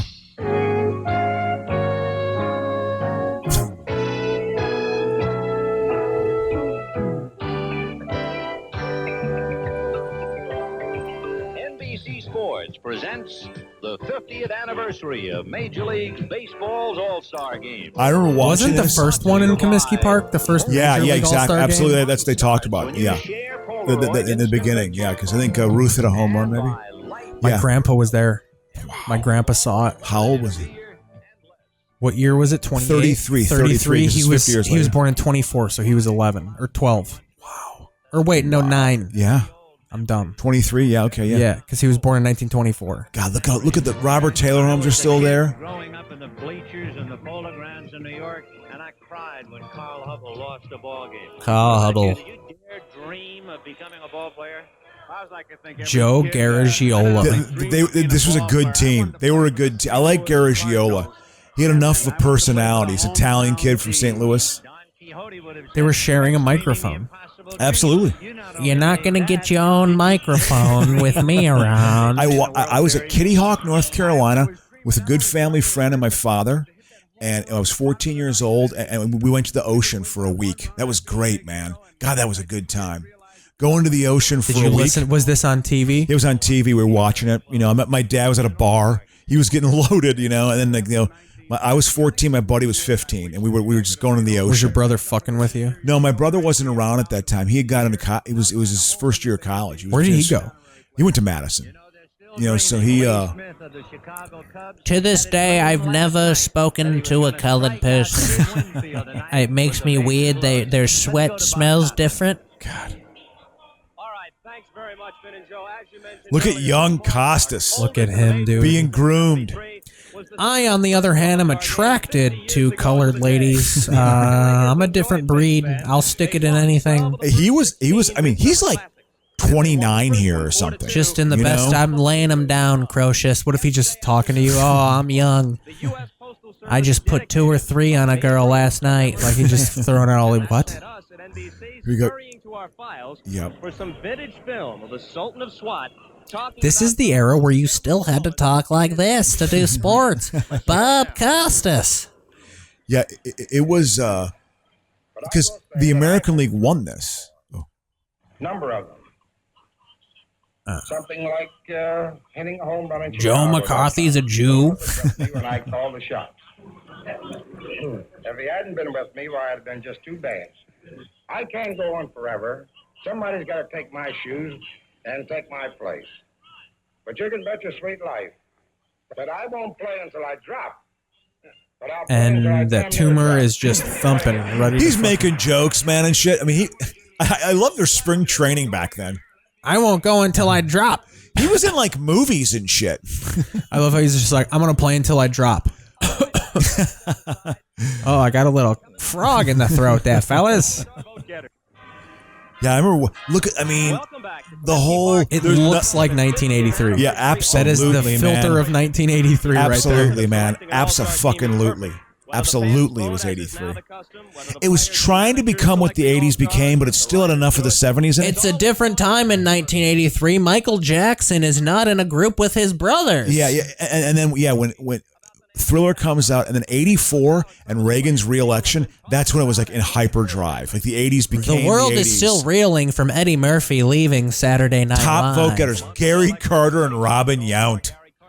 Yount was great. Dude, Yount's in both Hall of those Fame. look like two dads who just are not having it. You're going to be in by the time it's dark. Mario Soto. Yeah, I remember him. Dave Steve. The Steve American was League- like the king of the fucking 80s then, huh? He had 170 wins, probably 100, but he just had a wicked slider, but he ruined his elbow. So again, they let's make a point about that, man. Shit, about Steve and yeah, they were good. Look at Don Sutton. Yeah, the Brewers were. This was the last year they were competitive. I remember From 77 to 83. I made my dad, who's not here, furious one day because I said Don Sutton sucked. Oh, Don Sutton was a totally good pitcher. He reacted like that, but he's a completely so good angry. pitcher. I was like, because he was just like, he was good, but my dad would always say shit like that, and I was just like, he sucked, because he was an announcer for the Braves, and I always fucking hated him. Yeah, I always hated him. Yeah, and he was just like, he was a good pitcher, and I was just like, he fucking sucked. Yeah, and I remember my dad was just like, he was great. You don't everything I say is wrong. Oh, he got pissed at you. Yeah. Well, because you have to. I mean, he didn't have a great year. He never won a Cy Young. I don't think he ever won 20 games in a season. But he's got like he's 300 a 300 wins, winner yeah. and 3,000 He played strikeouts for like 50 years, and he would win 15 games every fucking year. For like 17 years or something, Now Johnny Bench, I know from my dad's emphatic replies. Yeah. Johnny Bench, and I'll do this in his drunk. See, this is when the American League wins for the first time since '71. I'll do this in my dad's drunk tone. Johnny Bench was a phenomenal ball player. Phenomenal ball player.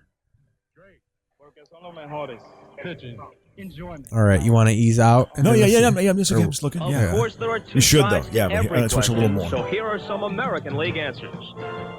You can luck. I don't give a fuck. Harvey Keene. This is the Harvey Keene managed the Brewers, and he had a peg leg because he had diabetes. My brother used to yell "peg leg." Come on, peg leg. You call him peg leg when he was 18. Like my brother used to love. His idea of a great time was to go to the visiting stand and cheer loudly for your team. He loved just needling people like that. He loved getting a rise out of people. Perhaps the greatest old-timers game ever. More than 80 all-time greats.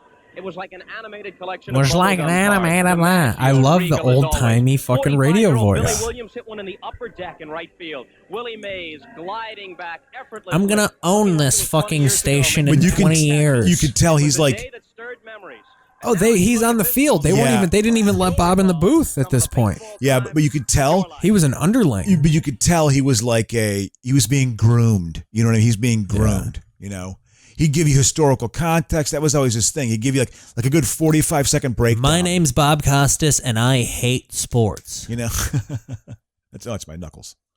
That was a good one. Yeah, I know. They're a little sore from golfing yesterday. Listen to this, the music. You could tell this was what they didn't get original music. They didn't hire people. This is like stock off a fucking cassette tape. Yep.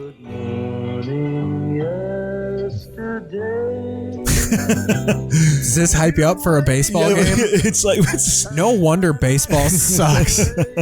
Oh my God, you have the opportunity. The world is watching this game, the big 50th anniversary, and you got this. But this is the whimsical side of baseball. You know? Black people couldn't play until... Do you remember the white race? The color barrier shouldn't have been broken. Yeah, I mean, putting out, the usual. People, old men were getting misty-eyed. The good times like when it was all white. Is that fucking old Bobby? That's Willie Mays. Willie Mays. There he is right there. You know what's insane is Willie Mays probably... Bob Clemente. Willie Mays was just had retired in 83. No, he'd been 73 was his last year. He'd been out of baseball for 10 years. And by all accounts, he should have retired 5 years before that. He had no fucking money. Didn't he play from the 40s until the 70s or something like that? He played from 51 to 73. Ooh. So, and if you stick in the 73 World Series, he played against the A's. The A's beat the Mets that year. He had a play where a ball landed in front of him. He just couldn't get to it. He was in his 40s. He just couldn't run fast enough to get to it. So it was gone. But he had a bad divorce in the 60s, and he didn't make a lot of money. I guess he's not that wealthy. Like Barry Bonds, I think supports him and stuff because it's he's his godfather. Yeah. But he very much Willie Mays got the those short are end the of the stick. A's uniforms right there. Those are great uniforms. Yeah, that home run is legendary. He broke a seat. Well, no.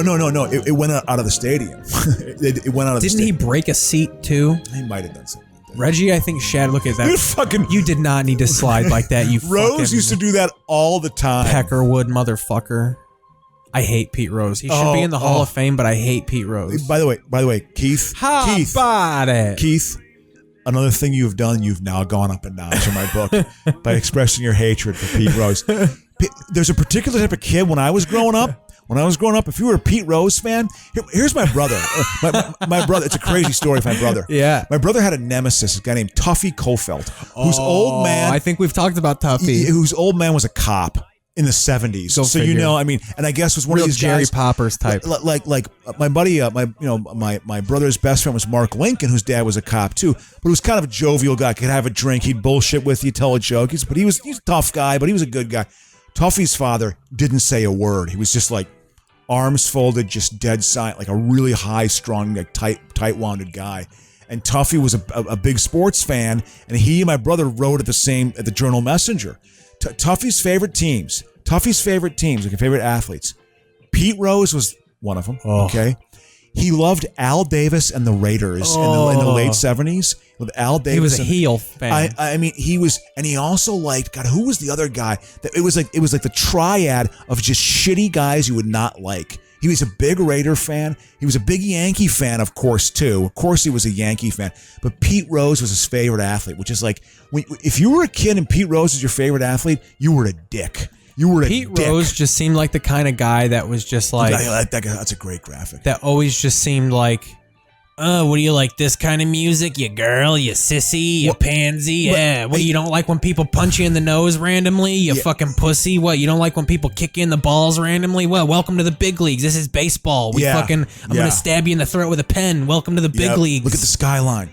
Dude, go fuck yourself. I don't care if I would have knocked Pete Rose out. Yeah. Dude. Oh yeah. He was. Well, I guess Johnny Bench hated his guts. Did not like him because he He was, Charlie Hustle. That nickname that Mickey Mantle gave him the nickname when he was a rookie as a dig. Like, who was this guy? Like the way he played the game. But then he was a popular player. You couldn't argue with his success, and he was always hustling. He wasn't a great athlete, but he was a hustler. 200 on his bat in spring training every year. Like, ugh. I know. And he was just one. He was also a fucking total gambling addict. I mean, let him in the Hall of Fame, but he still sucks. As a human being, he's a dick. Johnny Bench on the senior committee, he's one of the main voices of you don't let him in. Like, because he was a bad guy. You know what I think too is I bet if he was more forgiving when they first caught, like I feel like more contrition. Or maybe because he was such an asshole his whole career, and then when he got caught, he was like, well, I've never, like he was so sympathetic, and it's like, dude, you've been a loudmouth prick your whole fucking career, and then we caught you doing something, and now you're this, oh, well, I'm sorry. He was, actually, initially he was chin-jarring. He wasn't sorry, because he's got that fucking defiant streak. Well, and he was like, Trump. I never bet against us. Yeah, well, exactly. That's how he justified it. So, but I mean, and he also hung out with like known like mob guys in Cincinnati, and would go to the horse track all the time. And he was a mobbed up dude. Vin is just not allowing Joe to talk. Yeah, Joe Garagiola was a good announcer. I liked him. He died maybe 8 years ago. You get the vibe that he's going to lean the mic over and Joe's just going to go, can I go? I can talk? Dave, Steve. What are they in front of? It's just a green screen. There's just a... Where the fuck? Yeah, it's supposed to be like, it's like a baseball stadium, but it's actually a green screen. We're here laying on the field. Because I'm sure in that old stadium, they couldn't get a good shot, probably. A young Asian gene hunt. God, look at it was the park across the street. Look at that gore. Yeah, and it's the parking lot too, because the old stadium, the home plate is in the parking lot. Yep. They have the plate. Exactly. Yeah, where the old parking lot is where the new stadium is now in that park. Yeah. Yep. It was just a graveyard for mob hits. God. I mean that came out like in trials. I mean, there's just a bunch of skeletons down there when they were doing the excavation for the new stadium. Dude, they have a plan. I'll have to pull it up one time. It's this proposed plan of before they built the new Comiskey, they were gonna build a park in that park, like that 35th Street Park or whatever. Yeah, they were gonna build this awesome park, like baseball stadium that would literally be inside the park and like open to people. And then the outfield would be facing the south loop horizon. Okay. Like from home plate, if you were sitting behind home plate, you'd see the skyline. Yep. Like it was that they showed like this architect made designs. Yeah. But they couldn't get it was all like they couldn't get approval from the park. Yeah. Or something like that. It had something to do with zoning or some bullshit. Who knows, man? Glenn Mother Hubbard, Dale Murphy, 2-time MVP in 82-83. Those Atlanta uniforms were garbage. Yeah, they're bad. Pascual Perez. Are these All-Stars all Braves? Yeah, well, with the I get it first. See, this is true Leon justice. Durham. Loved him. Wait, does he get booed? No, he's getting cheered. They cheered he's him. getting cheered. Chicago. This ain't a regular season game. We're going to cheer for... Leon Durham was a good player. Lee Smith. It's his first All-Star game. Lee Smith was good. Lee Smith was a good pitcher. Johnny Bench. Look at how big Lee Smith was compared to Johnny Bench. Dude, that hairline just screams retirement. Yeah. He looked like a ball player until he took that hat off. Exactly. Then he just looked like Chevy Dickie Chase. Thon. He was a good player and got beamed in the face and was never the same afterwards. He's one of those guys whose career was ruined. Well, yeah, his head's about as big as a baseball. Yeah, he was a good hitting shortstop. Pedro Guerrero. Is that Wilton and Vladimir's dad? No. Fernando Valenzuela. He brought Latino fans to L.A. Certainly Mexican fans. Dude, the Mexicans Is that Larry Parrish? Steve Rogers. Good pitcher. Yeah. I got to try to guess these names. This is a memory game for me, okay? Jesse Orozco. He was, look at him. Remember him pitching like until 02? Yeah. Bill Matlock? I knew it. He's a good hitter. Outfielder. George Hendrick. Yeah, I remember George Hendrick. He was a good player. I love the powder blues. Give me a powder blue. Willie McGee. Look at his cockeyed look in his face. First All-Star game. The San Diego Padres catcher Terry Kennedy. I remember I liked him.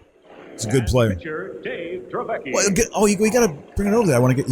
He had cancer. And he had to take his arm off. San Francisco Giants. Atlee Hammaker. He's the losing pitcher in this game. Fred Lynn hits a grand slam off of him. Oh, I should have Look at the pins. What is he, a Vietnam vet? He's got the pins on his fucking hat. Gary Lavelle. God, he was a... See, these are the guys who are like my era's like fucking... Joe Torre. Yeah, because he was their manager. Like those one-off guys I love. Yeah. Steve Kamaker. Lasorda. Tom. He wasn't Tommy. He gets booed. Because he's a fucking yokel. Look at that guy in the Hawks jersey. Got my Steve Larmer. I only wear my Steve Larmer jersey. Let's go back to that. I didn't see that. Let's watch the American League, then we'll wind it down.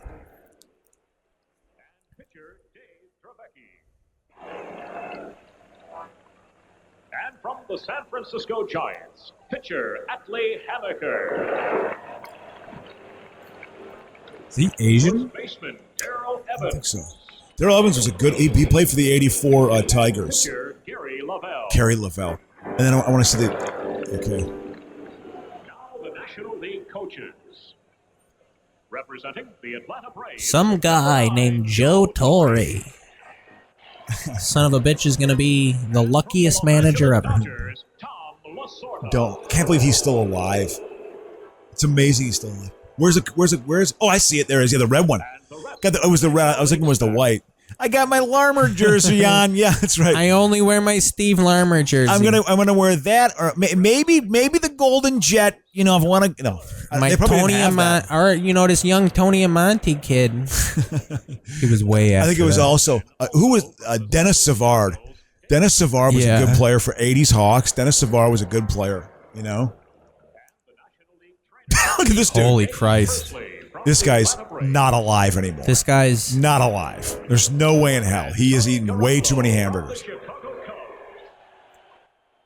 Tony Garofalo. That's right.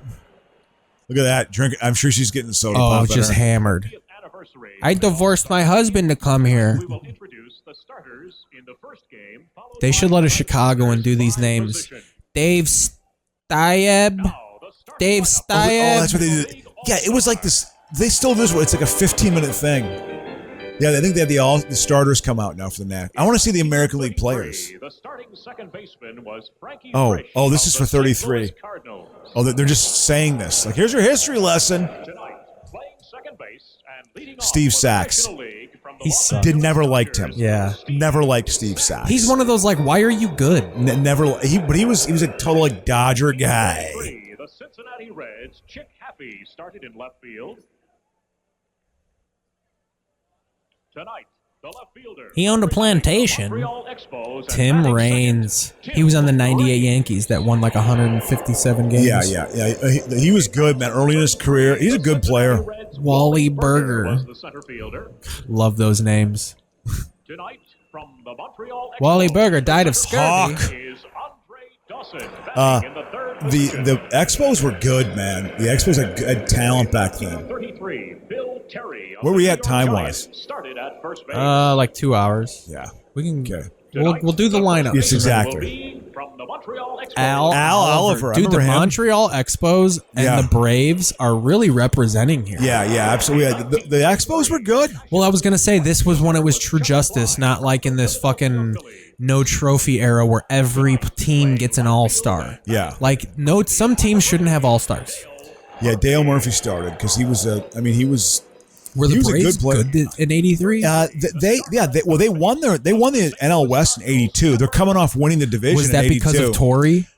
Torre, but also Murphy won the MVP. So they had a good team. Why was Torre this unknown guy? I never got it because he managed the Mets in the '70s and got fired.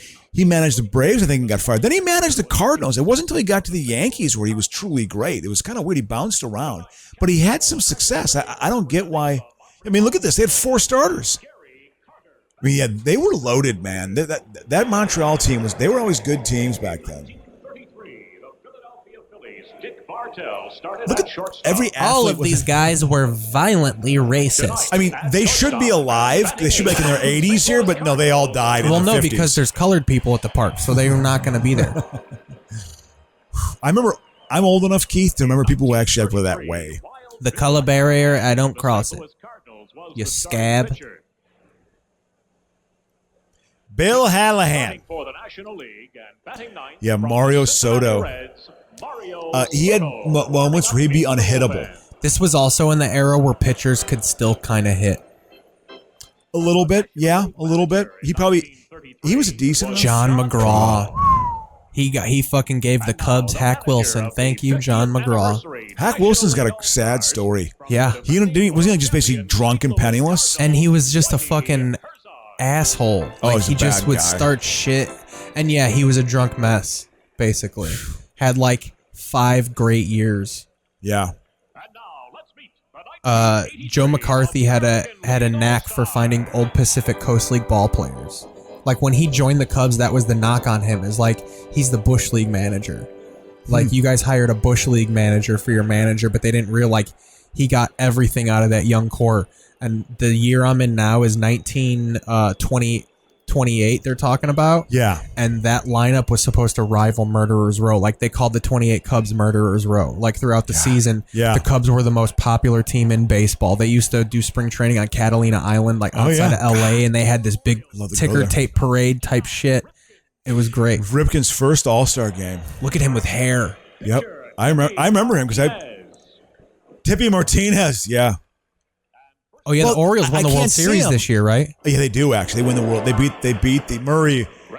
I feared Eddie Murray. He was a great hitter. Feared Eddie Murray. Look at Yaz. God, it's his last fucking year. He looks like wow. Well, he's in his 40s. He looks like he got Glasgow smiled with fucking age. Bob Stanley, I remember him. He gave up the fucking hit to tie the World Series. Yeah, in against the Mets. 86. Yep, exactly. Bob Boone. I remember, yep, he's Brett Boone's father. Yeah. He looked young there. Because he was. I remember Doug DeCinces. You see, they're not showing him fast enough. Young Italian. Ron Kittle, Rookie of the Year.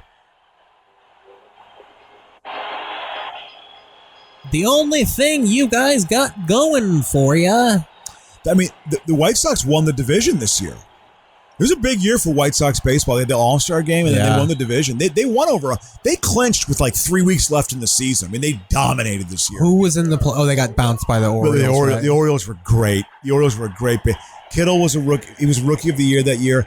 I bet you they have like Fisk might be an All-Star too. Luzinski might be an All-Star. One of their pitchers, Lamar Hoyt. I always forget Carlton Fisk played for them for like Lamar 11 Hoyt, years. Sutcliffe.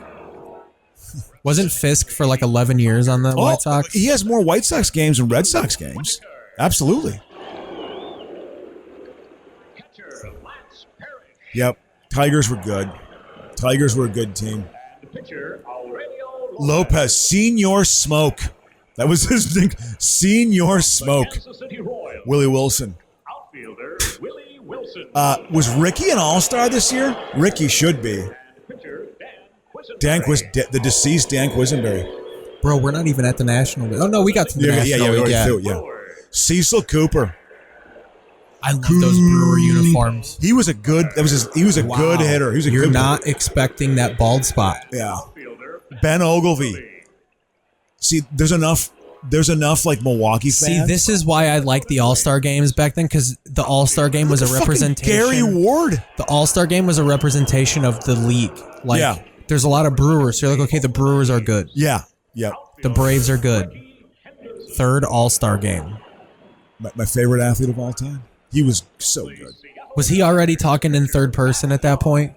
That didn't really happen. He got traded to the Yankees in the offseason after the 84 season. The A's got 5 players for him. Were they garbage?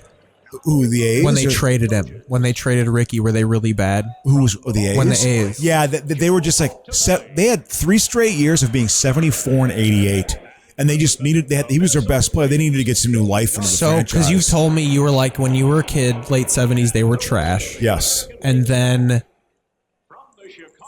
when they got rid of Ricky is when they started rebuilding, right? Well, no. What happened They was made the playoffs with Ricky. in 80 and 81. They went to playoffs with Billy Ball. Billy Martin was their manager, and they burnt their arms with their starting pitchers.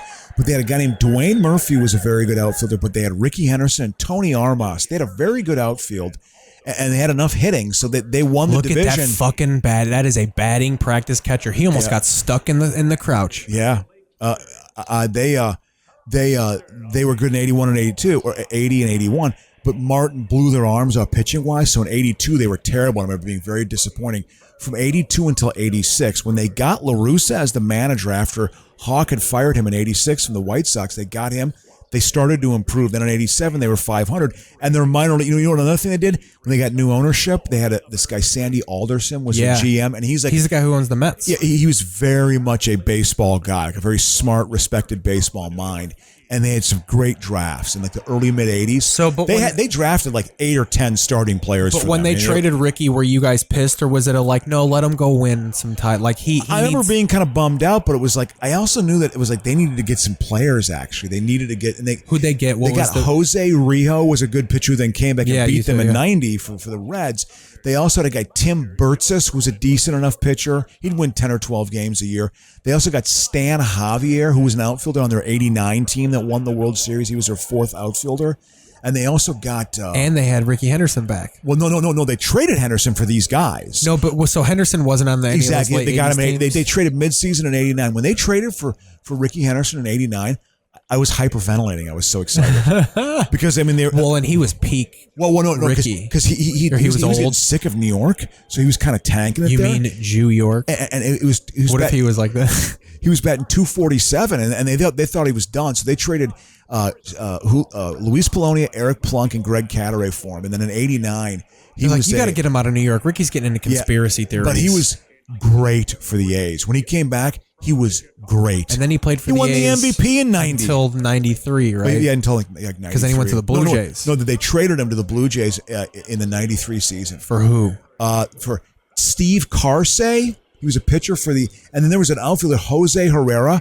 Jose Herrera never developed. I always hate that in baseball. You know, when you... Hold on. Ted Simmons. Look, 8th time in the All-Star. He's making the Baseball Hall of Fame. His 8th time as an All-Star. He was a good player. That guy sleeps in that catcher's equipment. Who would it be? Fred Lynn. Is it Fred Lynn?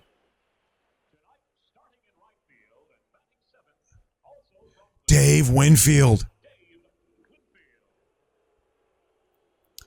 He signed a massive contract. Made a $1 million a year contract, which was like...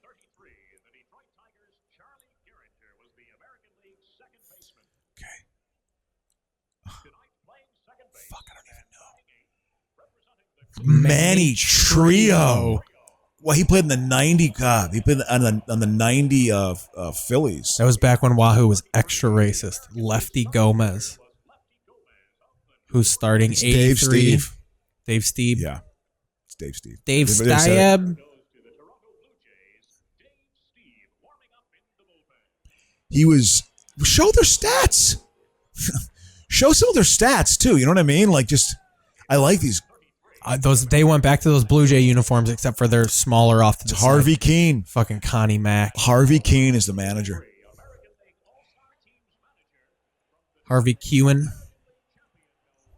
Look at his face. Look at that wad of fucking chew in his mouth. I mean, he died shortly thereafter. I mean, he died in the 80s. Yeah, well, with the amount of chew in his mouth, that fucking... He's a Wisconsin baseball legend. He actually played for the band. By the 7th inning stretch, that was a tumor. Yeah. It had just metastasized around. I can remember my dad giving me Red Man one time on the farm. Representing the National League, a man who played 19 years right here in Chicago, who hit 500 Ernie Banks. Yep. What a sad... Poor Ernie. All those guys didn't make enough money. They made like $30,000 a year Ernie at Banks the end of their career. Out there looking like Ronnie fucking Woo Woo. Yeah, absolutely. He's wearing his uniform from the 50s. He pulled that out of his closet. Poor Ernie. He is hating himself right now. No, I mean, he's. I don't know. He's getting a standing ovation. Only Cub to ever have his number retired, huh? Man, they just fired him off after him, huh? Yeah. Well, that used to be like. Now it doesn't mean anything now. Fergie and Greg Maddux are retired. They haven't fucked with Sosa's jersey at all. I think Gracie is up there in the rafters. God, Mark Grace. And then you got I think Rich Wilkins for catcher Wilkie. Well, and then do you know what's sad is a lot of the great Cubs were back played when you didn't have numbers. Yeah. Oh yeah. Yeah. Crazy. Like Three Finger Brown and shit. Mordecai 3-Fingered Brown. Yeah. He threw a crazy screwball. They all Wilson. had nicknames. I had a joke about that. That was a funny joke, I thought, for an old baseball joke. It's like, what number was Hack Wilson? He was a Dago. All right, you want to ease it out here? Yep, we should ease it out. All right. Good times, well, good show. That was the baseball episode. It was. All right. See you next week, guys.